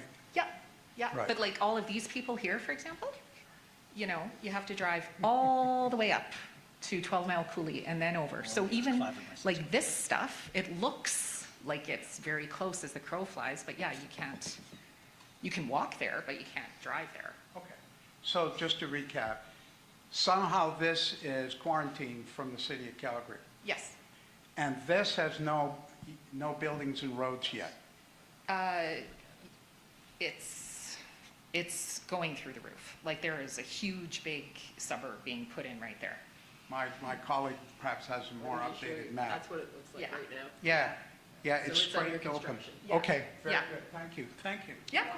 Okay. Google to the rescue. Okay. Okay, Mr. Clark? Okay, so, yeah, I was going to ask a little bit about Clark. that. I just wanted to go back to Mr. Evans' questions, and I'll preface this by saying I stand to be corrected because this is a query I've just put to ChatGPT, so I think we need to do a lot more detailed research to actually to make sure that this is actually factually correct. But I don't think voter turnout has ever been considered as a relevant factor for electoral boundary commissions. And generally, it's been population and not eligible voters. Those are the kind of frameworks that we're working from. So I won't necessarily ask you to comment on that. But I guess I was going to ask a bit about Bearspaw. I've got the same Google map up here. Would you agree that, if I can paraphrase, I think it was MLA Chapman earlier, that Calgary, and maybe you as somebody who grew up rural, and you used the Saskatoon example. When you're in Calgary, you're in Calgary. And when you're not, you're not. Would you say it's fair that people live in Bearspaw specifically because they don't live in Calgary? Yeah, I think so. Yeah. Okay. I was asked to keep it short, so I'll keep it short. Thank you. Thank you so much for being here. I appreciate it. Yeah, no problem. Well, thank you so much Sure. for Thank you. your presentation Yes. and your dialogue. Yeah. Yeah. That makes it the most valuable. Okay, so thank you very much. This So was very fun. I'll excuse you from the table, but please stay if you could. Sounds good. And hear the rest of the presenters. I believe we only have 2 more presenters, and so we not had a coffee break. We'll go straight through. Is there coffee outside? There is. Okay. Anybody want one on the commission besides me? 2-minute break? Yeah, take it 2 minutes. No, that's just, if you could bring one up, Good. just, thank you. Okay. Thank you very much. Thank you. Mr. Gord Lawler.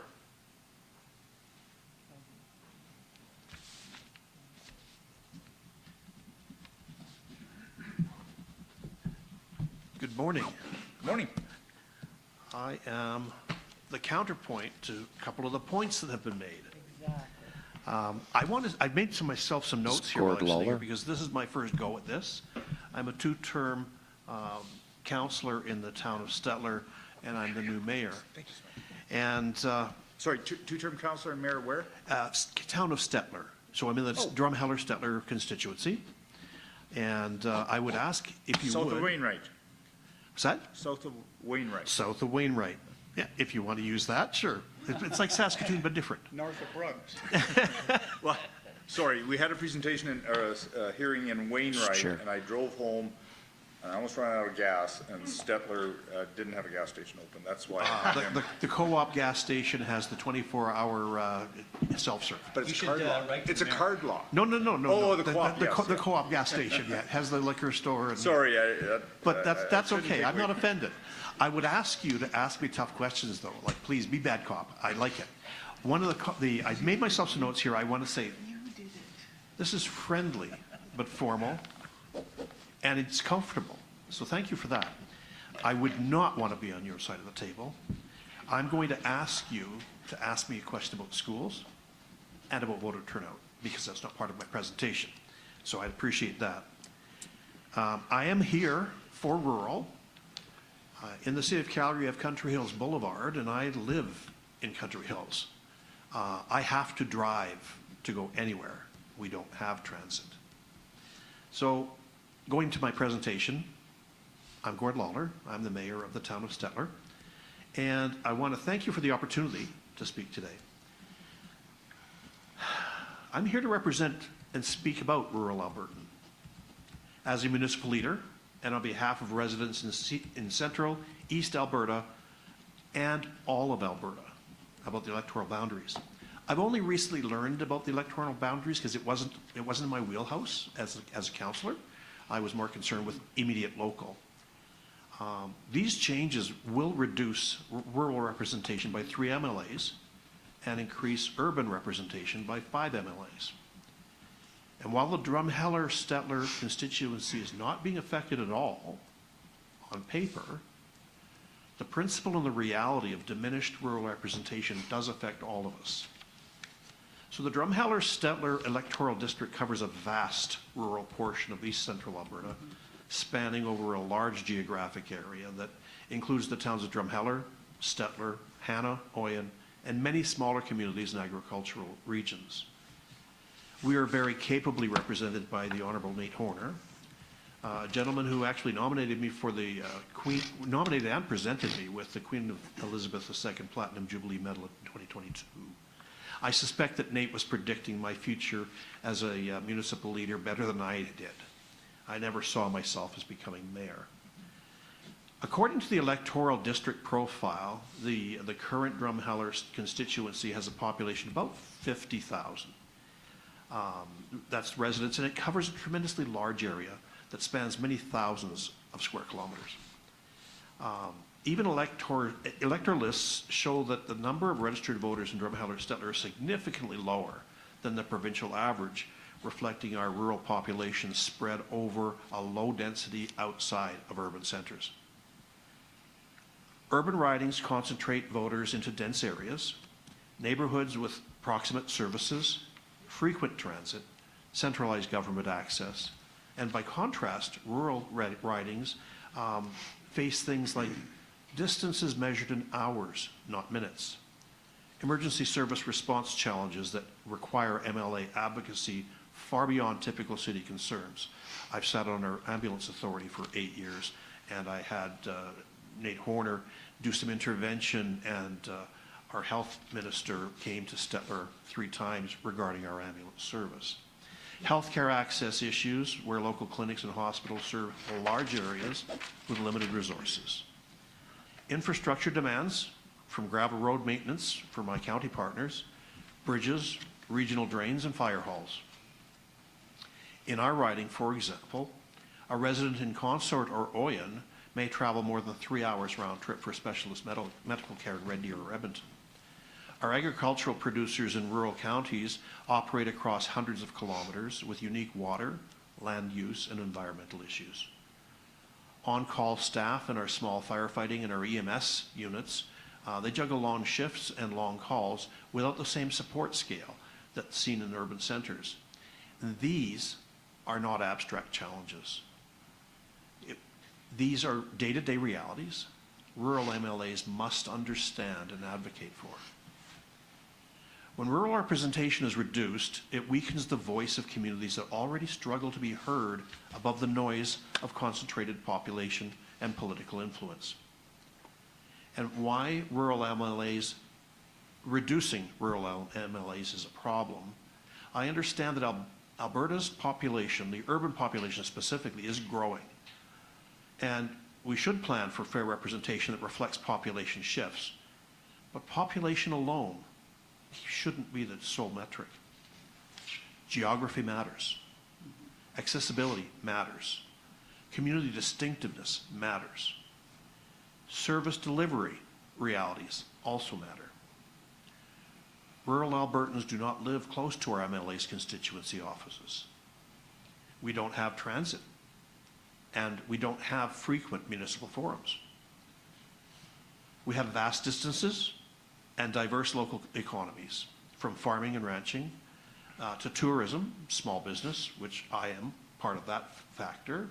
And ignoring these factors is probably in favor of strictly numbers-only approach, fundamentally weakens rural Albertans' ability to be fairly represented. One thing I want to make clear is that my constituency has not been affected by the proposals.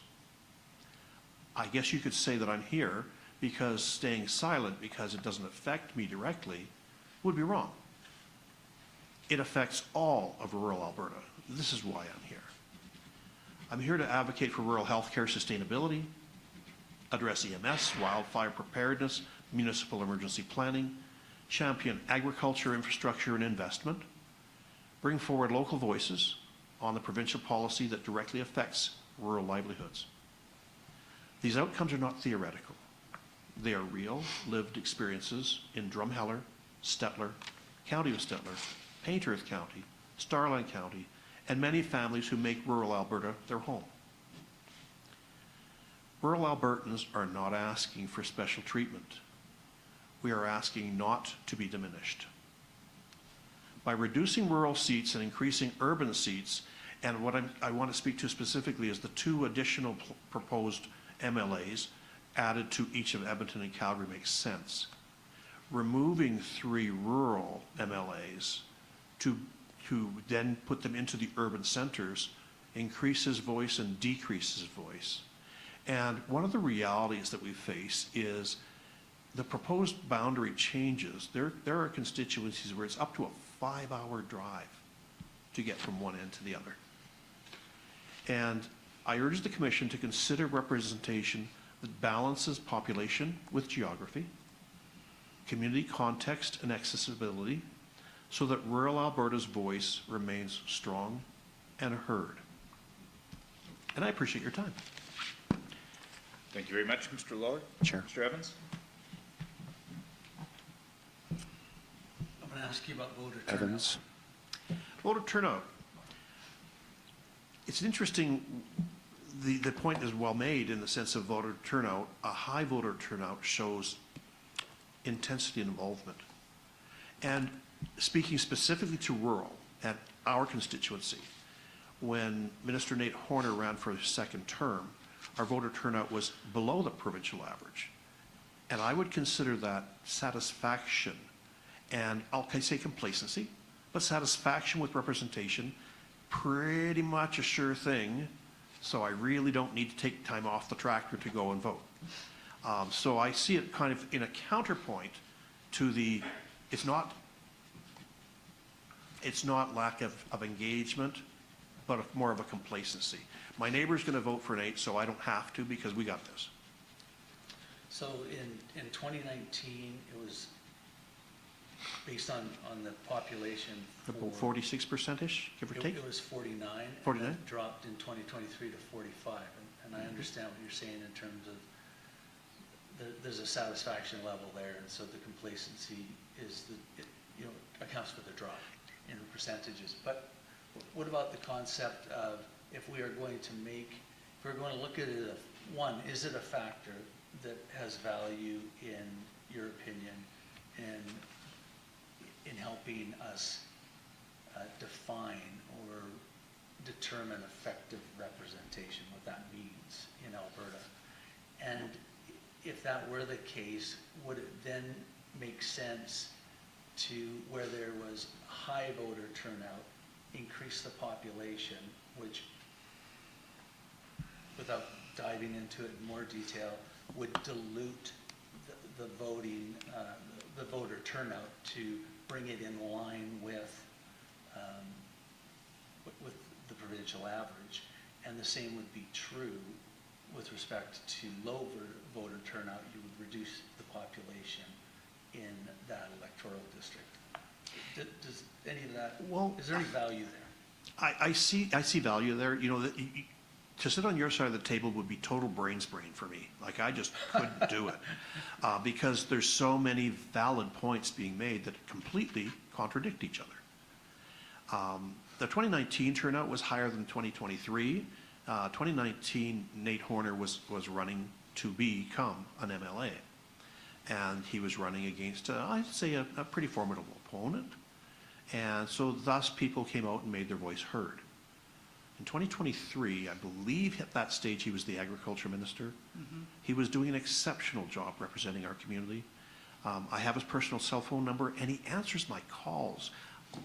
I'm in a town of 6,000 people. How does he do that and still do what he does? Now he's finance minister. We're in a position where we have probably one of the busiest MLAs in the province. Everybody wants a piece of his time. Yet he still represents us well, partially because he's got an incredible assistant. You have a meeting with Michelle, you're having a meeting with Nate, because they'll drive 4, 5, 6 hours at a time, and she will cover all the ground that's been talked about. So I see the lower turnout in 2023 as being a satisfaction, as more so than a complacency. Okay, thank you. Yeah, thank you. Anybody have one in schools? Not yet. Okay. All right, fine, I'll wait.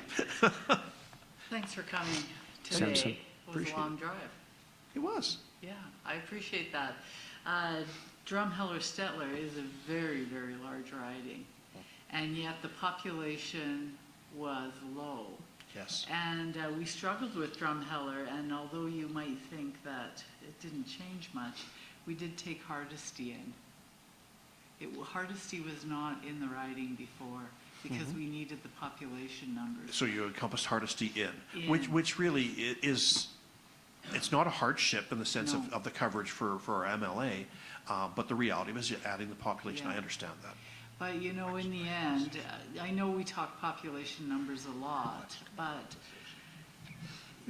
Drumheller-Stettler fits together quite nicely. I think that there's lots of areas of interest and common interest and the whole thing. So outside of that change, it pretty much remained the same. But it is a big riding, and we have heard, pardon me for a minute, we have heard from a significant amount of Albertans, and there is a real, there's a lot of comments on the value of rural voice versus that in urban and vice versa. So I understand completely what you're saying, and I don't think there's anything I could say that would make you change your mind, because it is a balancing act, and that's where the changes came from. It's a tricky one, and I don't envy you your position. And no matter what the outcome is, the fact that I and some of my colleagues have had the opportunity to present the counterpoint, Yes. to represent rural voice, because we're challenged by getting, let's call it the attention of legislators, getting meetings in Edmonton to talk about aging rural infrastructures. Now, I'm a new mayor since October, but I have joined the Central Alberta Mayors and Reeves Caucus to meet with other colleagues talking about what our mutual concerns and challenges are. Also, the Mid-Sized Towns Mayors Caucus I've joined as well. And these two organizations are basically working in alignment with Alberta municipalities, not against, but we have, I mean, I've got infrastructure that we're working on that's 130 years old underground. And over the decades, it's been a challenge for keeping up with the dollars that we get for funding. So that's the unsexy stuff. That's the stuff that nobody sees. That's the stuff that, God, I don't want to throw a stone here. That's the stuff that prevents major water infrastructure issues. We own our own water treatment plant.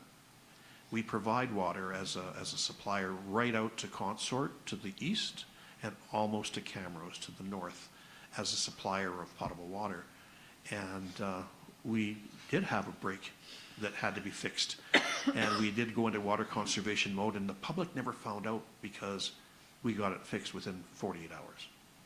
So, yeah, we have our little tiny version of what's going on in the bigger centers, but aging infrastructure is huge. Yeah. Thank you And for that's your why we need a comments. voice. Yeah, thank you. I'll Thank you. stop this Chair. discussion between two mayors and Dr. Martin. Moving right along. I like your smile. Like, you're grinning at everything. It's like, oh, buddy, I'm in trouble. Well, thank you, Mayor. Dr. Lawler. Martin. I wanted to first say you're, like every other presenter here this morning, you said they don't envy us on this side of the table, so I don't know why I'm grinning, because it must be awful over here. But They better pay you more.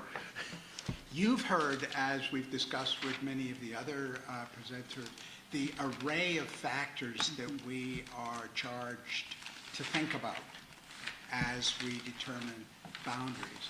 And the Act also asks us to do it not in a come up with a weighting that is cookie cutter, but individualized to each electoral district under our consideration, which of course makes our life that much more difficult.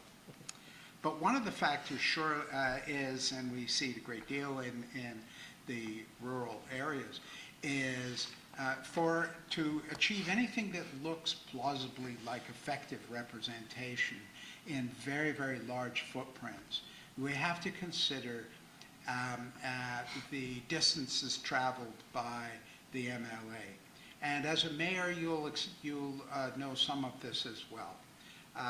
But in your description of your MLA, busy man though he most certainly will be, he is traveling the entire electoral district in his car with the wireless phone and that sort of thing. There's a lot of good roads in Drumheller Stettler in the summer, and I must confess to have driven probably too fast on most of them. But you can Me get too. around. You can get around reasonably well. Other rural districts, it's completely not the case, and it's very awkward, particularly in winter. But do you think your MLA, the size of this riding, affects his ability to be an effective representative? Yes and no. How's that for an Thank answer? Yes, it does, in the consideration of what his responsibilities are at the provincial level. Right. The volume of work that he is actually having to do in the legislature outside of his constituency. So yes, it affects it there. The no part is the fact that he is an incredible human being in the sense of what he can accomplish, what he will accomplish. I had to send him a text one day saying, I have to say thank you. And he says, you're welcome. Thank you for what? Thank you for standing in the doorway of the health minister and refusing to move until she committed to coming to Stettler. And his response was, you know me well. He represents us well. We needed that meeting. He got us that meeting. And he didn't have to leave Edmonton to do it. He just had to go down the hall.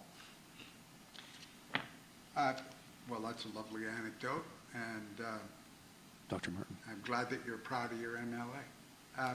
I have one other question, Yes. which bears somewhat upon my colleagues' remarks, but mine are about eligible voters, not the percentage that actually show up at any given time. But Elections Alberta collects and keeps faithful records on what they reckon are the eligible voter populations in each electoral district.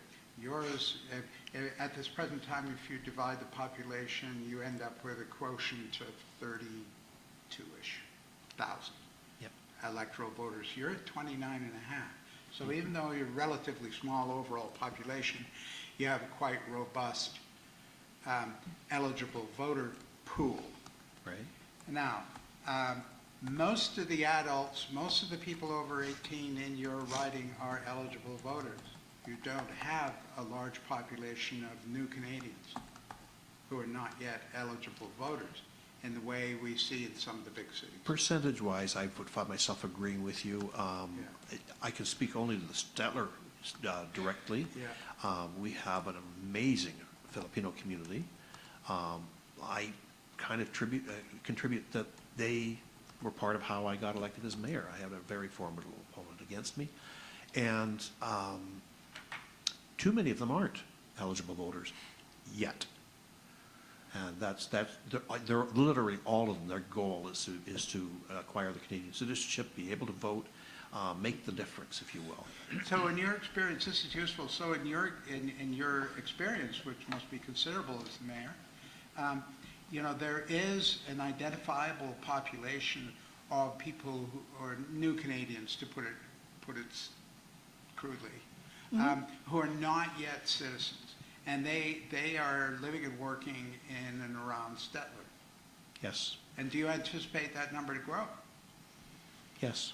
The Filipino community has, the part I really love about the Filipino community is although they are distinctly in our community, they are also intermingled in our community. They don't just sort of all live in the same area, only go to the same things, only do the same things. They participate in our parade, and they're out there with their beautiful costumes and doing the dancing. They participate in the community. When we have cultural days, we have a Filipino day where they host the day, the food, the events, the activities. We have a growing Indo community as well. And I'm actually, as mayor, looking into the rural renewal stream just to find out more about it, because we're not part of that. Yet 38 communities not dissimilar in size to mine are, in the sense of foreign workers, to assist the fast food, the seniors lodges, and all the areas where there's need for employment. And I hear it's out there in the sense of, they're taking all the jobs, they're taking all the jobs. Well, they have 2 or 3 jobs because there's people not willing to do those jobs for those wages. Who's right and who's wrong? So I really feel that it will be growing for us, very much so. We've been very successful in getting doctors. I guess that you could say Stettler's the poster child for going from 6 doctors to 16 or no, 15 now, in a very short time.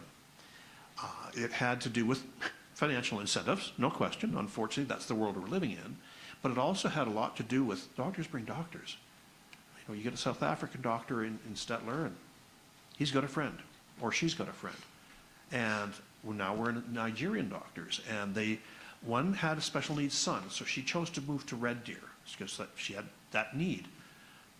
And then she left Red Deer and joined us in Stettler because per capita, for what we are for size, we offer a tremendous level of service for special needs, and our schools can handle that. We have a Catholic school and a public school, and I'm waiting for the school question. But did that answer your question? It did. Thank you, sir. I'm glad. Mr. Clark? Thank you. First off, I just want to thank you for for being here, showing up, and for your service to your community. I think it's a real testament. It's not easy being elected. You know, you get pigeonholed in the grocery store, and everything is your fault when it goes wrong, and if it goes well, that's the way it was supposed to be. I don't envy Jeremy right now. But, you know, first off, I guess I just want to say that. And I think you've done a really nice job of laying out the grand challenge that we have in, you know, reflecting that there's been some positions here on urban is underrepresented, and now you're bringing the rural perspective. And I'm very sympathetic to that when just the geography. But I also am encouraged by Stettler, Drumheller Stettler in particular, is a really good example of, as Justice Miller said, we don't do one person, one vote. We do effective representation. So without tipping over into the kind of almost extreme scenario, Drumheller Stettler is about 23% below the provincial average. And, you know, I think, I don't think I'm speaking out of turn when I say, when we all looked at that, we went, yeah, fair enough. Like, fair enough. That's a big, vast area. And also, I think not just the fact, I do agree, I think your MLA is a particularly capable individual. But it's encouraging that you seem to have pretty good access to ministers, and you're very particularly fortunate, I think. You've got a minister as an MLA, and will pigeonhole the health minister and things like that. So, but the one thing I wanted to pick up on, that you made a good point, and I think you said Minister Horner's assistant, Michelle, is that? Michelle Taze. Would it be helpful if there were more Michelles? And Oh, not just, right, man. so not just for Drumheller Stettler, but if there were some way, unfortunately this is beyond our scope, but to say, well, wait a minute, what if one of the ways we could bridge this challenge is to say, let's have actually a significantly greater number of offices, staff compensated appropriately so they can do the work. Do you think that would help? Absolutely. We have a constituency office in Stettler, and you know, Christy Greiner is the office manager there, and she also is remarkable. I was on the Parkland Regional Library System board for 8 years, and we had a meeting scheduled with Nate Horner at the constituency office. And when we got there, Ron, the executive director of Parkland, was just very disappointed, deflated that Minister Horner couldn't be there. So we were meeting with Christy and with Michelle. And I said, trust me, this is almost better than having Nate here, because he'll be thinking of 7 different things. They're focused on what we're talking about, and Nate will hear this in detail from both of them. Yes, effective assistant level representation who could help carry the weight of the Canadian flag over there is tattered. If they can carry that stuff and not have it, because I've been there a very short period of time, but I've been on council for 8 years. It amazes me the number of things that come to me now that didn't come to me as a counselor. Mm-hmm. So yes, I fully agree. Good, strong, well compensated so you get quality people. Assistance, that'll really help in the big rural ridings. So if you're going to make them bigger, get more extra people, I think we're golden. Thank you very much. Thank you. Thank you. Thank Please, you please very ask much. for schools. Please ask about schools. Okay, tell us, Okay. in 90 seconds or Chair. less, tell us about schools. One school, elementary, middle, high, all one physical structure that they've bonded together. Stettler? Yes. The school is underpopulated, as is our constituency underpopulated. Now, I learned that the school was underpopulated 2 years ago because we had a Clearview School municipal day with Alberta Education Infrastructure, and we're talking about an upgrade to our schools, $14 to $17 million, give or take. Our elementary school's older than I am. It's band-aided together. It's had multiple different HVAC renewals. New schools are going up everywhere. They need to, right? They very much need to. The reason our school is underpopulated is because we're rural. So we have a welding shop, we have an auto mechanic shop, we have a carpentry shop. And Stettler built a beautiful performing arts center about 32 years ago. Ultimately, I think about 16 years ago, give or take, sold it to the Clearview School Division for $1, because it's physically attached to the school, and they use it for the drama. So we sold it to them for $1 as a really good choice, and then we have a co-participation. That square footage is calculated into their education space, including the seats. So we are underpopulated by the provincial standards. We very much need a new school. And by the end of that second day, I'm sitting with the Alberta infrastructure guy, because I always sit with somebody I don't know. And it turns out I'm sitting next to the senior guy. I said, okay, 14 to 17 million turns into 90 million. Is this even possible? And he says, that's easier for me to sell for an underpopulated school than an upgrade. We're not there yet. Our name hasn't hit the top of the pile. That's my goal at 4 years as being mayor, is to get us a new school build in Stettler. But the demand elsewhere for population, I get it. Thank you. I appreciate your time today. Any other questions for me? No, thank you very much. I'll excuse you, but please remain. I will. And if you have a written copy of your submission, that would be great. Just a little leaf Thanks. Thank you all for Great. your efforts and time. I need 2 minutes, sorry. Sure. We only have one person left. Okay. Oh, sorry, you've got enough for everybody there. Thanks. So I'll keep this. I'll take two. Yeah, obviously challenged with distributing things, so. Okay, we will not have a formal break, and maybe I should have an hour ago had a break, but Judy, one more. we only have one more Yeah. presentation. Ms. Judy Heinen, please come forward, take your time, get comfortably seated at the table, and Mr. Clark will be back shortly. Tell us who you're talking about, now I can flip my maps around. Yeah. Sampson. Calgary Fish Creek. Thank you. Fish Creek.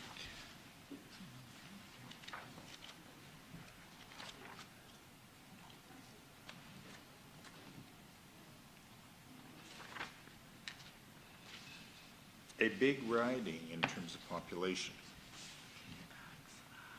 Well, you've taken away part of our Judy population and Hyman? added in a couple more pieces, so. Yeah, just give us a moment to get that map on the screen, ma'am. Mr. Chair. Yeah, you bet.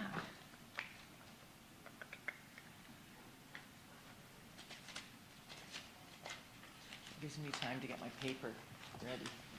I'm not a screen person.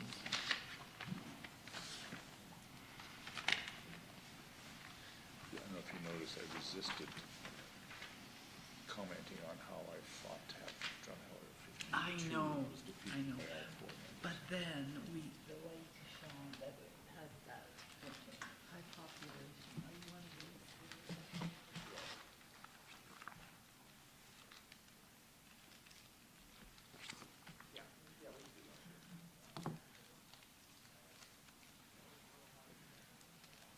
Pass them down. Otherwise, those images kind of.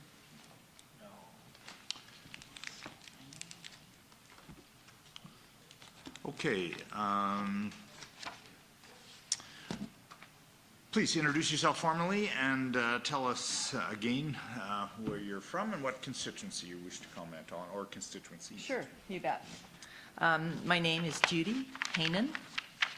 I live in the Midnapore Sundance area of Calgary, and I'm part of the current Fish Creek constituency. I'm here to suggest that the current boundaries of Fish Creek should be left as is, with good reason. So, sorry, you just touched on something that I Sure. probably, as chairman, should have corrected. Sorry. When we use the term current boundaries, do you mean the boundaries before our Yes. report? Okay. Yes. Okay, so let's call that the 2017 boundaries. Okay, Okay, yeah, perfect. and I probably should be a little more careful on that because current could mean different things to different. Okay, Right. So We just haven't had them changed formally yet, Right. right? Yeah, so you don't like what we did on, in October, you want us to go back to what it was, is that what you're saying? October of this past year? Yeah, Correct. you don't like it? Okay. Shoot away. All right. I think that I can justify the Fish Creek staying as it is with good reason, and that this can be done by also considering proposed changes from the 217 zoning for other areas of the city. I've lived in Midnapore Sundance area of Calgary since 1989. We moved there when Sundance was being developed as the most southern community in the city. The kids got to grow up in the mud. Both Midnapore and Sundance were designed with mixed-use housing, side-by-sides, townhouses, some apartments. Each has co-op housing and a range of sizes of single-family homes. Each community has schools and green spaces. There is some commercial development providing services and local employment. These communities, since 1989, have become established. With Calgary's zoning densification bylaws being reconsidered and the existing land use as it is, I think we can assume that these neighborhoods will have relatively stable populations. And I would say relatively stable voting eligible populations. We may get turnover where there are more children move in with their parents, but I think the number of voting people per household will probably stay fairly stable. And to the north and east of us, in the slightly older neighborhoods of Bonavista, Parkland, Deer Run and Ridge, and Queensland, many of us have had parents and family. These neighborhoods are similar. They too have mixed densities of housing with the probability of stable voting populations. In addition to their stability, there is connectedness. As an example, the Gifting with Gratitude program allows neighbors to gift and ask for items that they would like to share with their neighbors that include a variety of household items. The communities chosen to participate in this exchange group have school, church, sporting, commerce, entertainment activities in common. The communities involved in this group include Lake Bonavista, Parkland, Deer Ridge, Deer Run, and Queensland. The exchange program exemplifies neighborly bonds and community. I think we need to get something like this going in Mid-Sun. Bonavista and Parkland in particular are not divided along Canyon Meadows Drive. They are joined by it. It is a road with multiple exits into both communities, crosswalks, a bus route used by both communities, and a fairly extensive biking and walking population that go back and forth.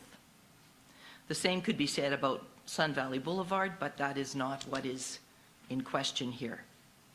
The natural northern division of Fish Creek area is Anderson Road. 4 to 6 lanes, walled on both sides for the most part, from the communities on either side.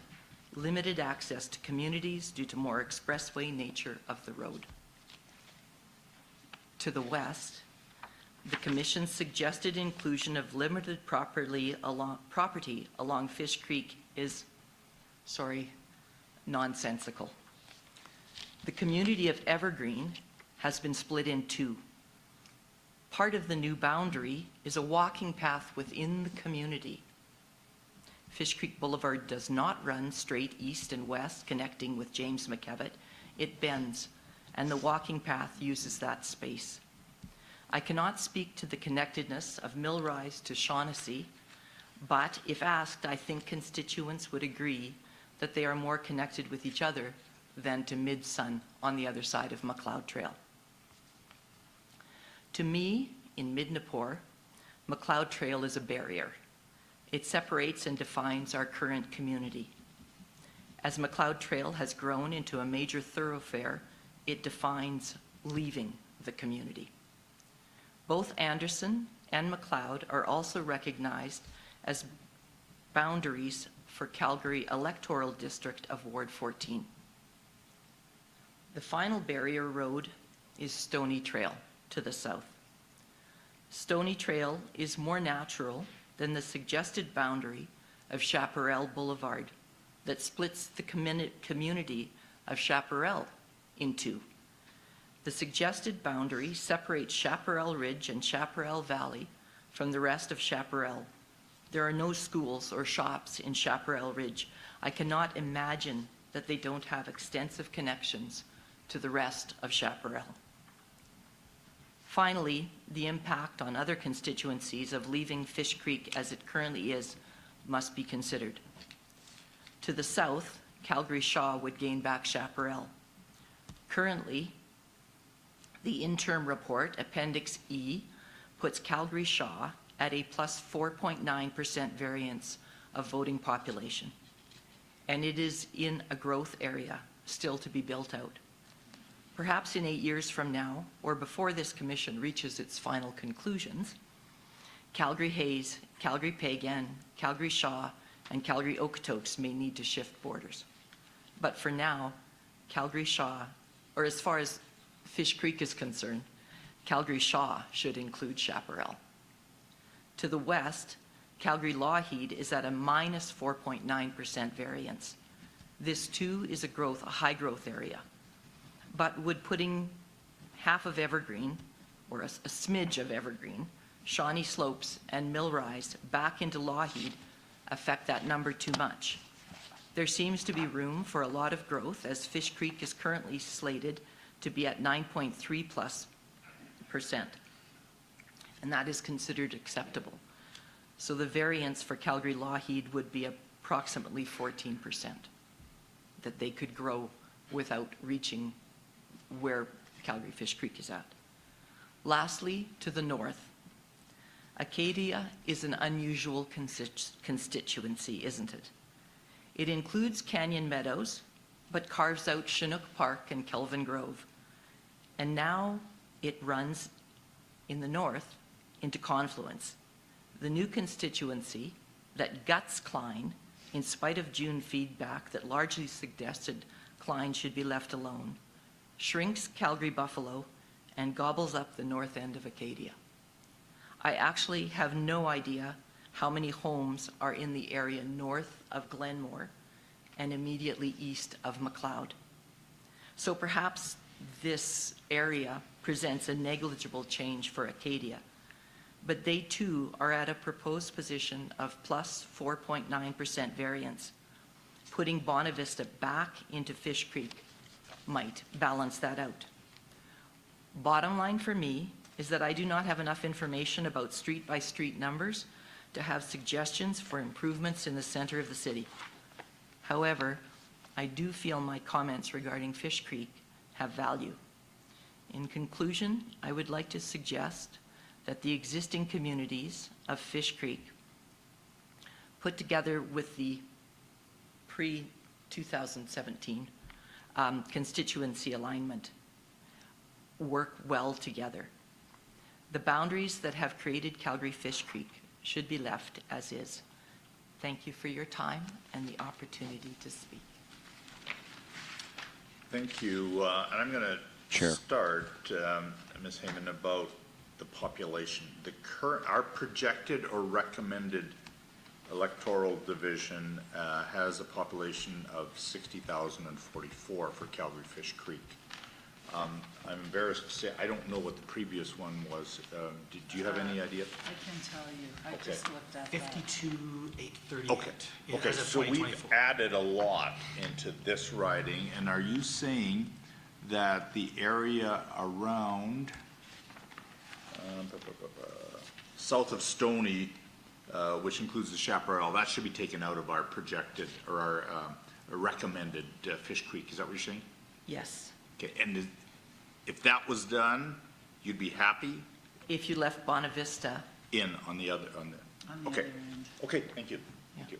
Okay, Mr. Clark, Yeah, thank you. I think that's, again, I mean, this is just, I just appreciate so much people who decide to come out and participate. Thank you. And as you can tell from the packed house, that isn't actually a massive number of people, but it's incredibly important. And I think what's especially important for us is to hear from people who live in those neighborhoods. Okay. And so I guess I would ask if you don't mind, if it's possible, Yeah. if you haven't, I didn't see a written submission from you. no, I was But- told that it was being Yeah, but- recorded, and so there was no but need for if that. you could leave that with us or Sure. send us a copy through Aaron, it would be really handy, because there's a lot of, you sort of talked about a lot of different communities. I tried to write down as many as I could. Sorry. But it's great. It's really, really helpful, because I don't live in those neighborhoods, so I'd love to know more. And Okay. that stuff is really, really valuable when we start to do the fine tune. Okay. It's great stuff. I guess I wanted to ask, one of the first things you noted was the stability of the population of those neighborhoods.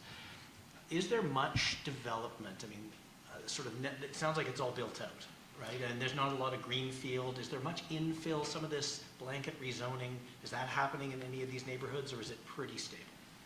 It is happening somewhat with resistance. Right. So I'm not sure if the blanket rezoning is pulled back, how much it will increase. There are a few areas that it makes sense to have perhaps some more apartment-style buildings, but a lot of it is single-family. And what doesn't seem to work is single-family, an eightplex, single-family. So there's resistance to that type of development. And these are communities that were done when you had the grand sweeping turny roads and cul-de-sacs, and so they're actually similar in that. The build-out that was done, though, in the initial construction, like I said, did include several denser developments, and it's a nice blend. I think they've done a decent job. It's a nice neighborhood. Thank Yeah. you very much. You're welcome. Thank you. Martin? I wanted to, Dr. Martin? I don't know this area, but you've touched on my question really. As best I could tell it, other than the peripheral roadway like McLeod Trail, the only internal roadway across Fish Creek is Bow Bottom Trail Road. Is that correct? It's a Bow Bottom Trail. Bow Bottom is parallel to McLeod.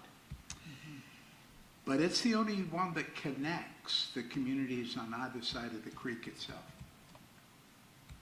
It doesn't cross the creek it doesn't cross the creek at all. It stops before it gets to the creek. Oh, So essentially, Midnapore and Sundance are on the south side of Fish Creek. yeah. And Bonavista, Parkland, Queensland, Deer Ridge, Deer Run are all on the north and east sides of the creek. Okay, got it. So while Midnapore and Sundance, like when we first moved in, we would refer to going into town. So if you were crossing Fish Creek, if you went across Canyon Meadows Drive, you had entered the city because we were that far south. But at the same time that we felt that type of separation a long time ago, 30 years, 35 years ago, Bonavista and Parkland were already connected. And I think that what the suggested boundary change has not recognized is the cohesion of the Parkland-Bonavista connection, which are on either sides of Canyon Meadows Drive, which runs east and west. But Bonavista people using Fish Creek Park walk across Canyon Meadows Drive. Canyon Meadows Drive has bus routes running up and down it so that, you know, people taking the bus into town, to other places in the city, are getting on the same bus, whether they're coming from Parkland or coming from Bonavista. So I think there's quite a strong connection, especially between those two communities. The communities of Queensland and Deer Ridge, Deer Run, Diamond Cove, there's really nowhere else to put them. And not that you would want to put them anywhere else, but they blend together, even though Bow Bottom is quite a segregatory road from, say, Bonavista. It's also flanked on the other side by the river. And the river is the bigger boundary of the two. Following on that very thought, Yes. would you say that there has grown to be cultural connectivity with the people around the Sundance Lake neighborhoods and those north of the creek? I'm actually surprised at how many people refer to familial connections. Because what happened is a lot of people grew up in Bonavista and then couldn't afford to move in there themselves, or the friends of their parents weren't selling. And at that point, Midnapore, Sundance were much more affordable, and so the whole population just kind of shifted south. So there are quite literally communities of interest, I mean familial interest. Yes, yes. Okay, thank you. Yeah, not everybody, of course, No. but it's certainly a part of the fabric of those two groups. Thank you. Thank you for your presentation Sure. and for the historic anchor that you've laid out for us in 1989. I mean, it's amazing how I remember distinctly the late 80s being at Fish Creek Park, way in the south of Calgary at a family reunion. And I don't know what happened, but it's not in South Calgary anymore. No, I know. But if you were to, you made the reference when you crossed, what was it? You were going into town? Canyon Meadows. Canyon Meadows. Going across the bridge, Yeah. the McLeod Trail Bridge So- of Fish Creek. Would you agree with me that the terminology has now changed? You're not crossing and going into town. Many people are jumping on the C train and going to work.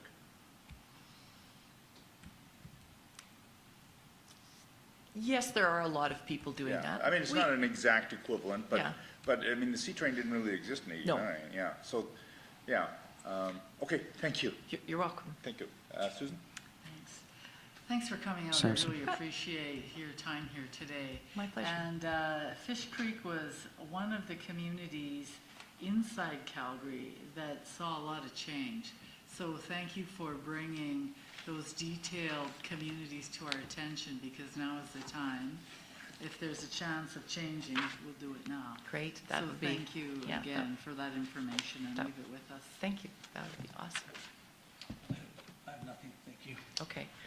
May I make one comment, though? Because you have asked other people about whether there's a difference between voter turnout and... You were geared up for that, weren't you? I was. And I have to admit, I completely disagree with you on the principle. I think voter turnout is a reflection of availability of voting stations, which I think is an issue for a lot of people in rural Alberta. It is about the satisfaction with the candidate, and is it about the energy invested by the constituency associations within that area to get out the vote. And if you penalize an area for having good voter turnout, it's kind of like smacking the kid who gets 80% and saying, well, you know, really, you should only got 50. And I think it's a reflection of the effort that goes into the community, not something that should be altered because the intensity wasn't there. Sorry, just wanted to throw that in. Now that you brought that up, what about eligible Evans? voters as a demographic? So bear in mind, that's different than population, which is every living, breathing person in that area, right? Eligible voters is a different demographic. Yes, Is that a factor that should be considered? yes. Okay. I would say yes. I don't think it matters. I mean, when we moved into Sundance, it was referred to as Rabbit Hill. It wasn't because there were a whole bunch of competent adults. It was because all of us had 3 and 4 kids, and there were just children everywhere. It didn't mean we needed more representation. We need more schools, but we didn't need more electoral representation, I didn't think. So I The think, population didn't represent the eligible voters. Correct. Yeah, okay. but I think it was fair to measure it by eligible voters. Well, thank you very much. You're welcome. And thank you Sure. for staying. Now, I just want to make sure, Mr. Roth, we have covered everybody that's formally listed to speak? Okay, thank you. We'll close this morning's session and break for lunch, and we'll be reconvening at 1:30.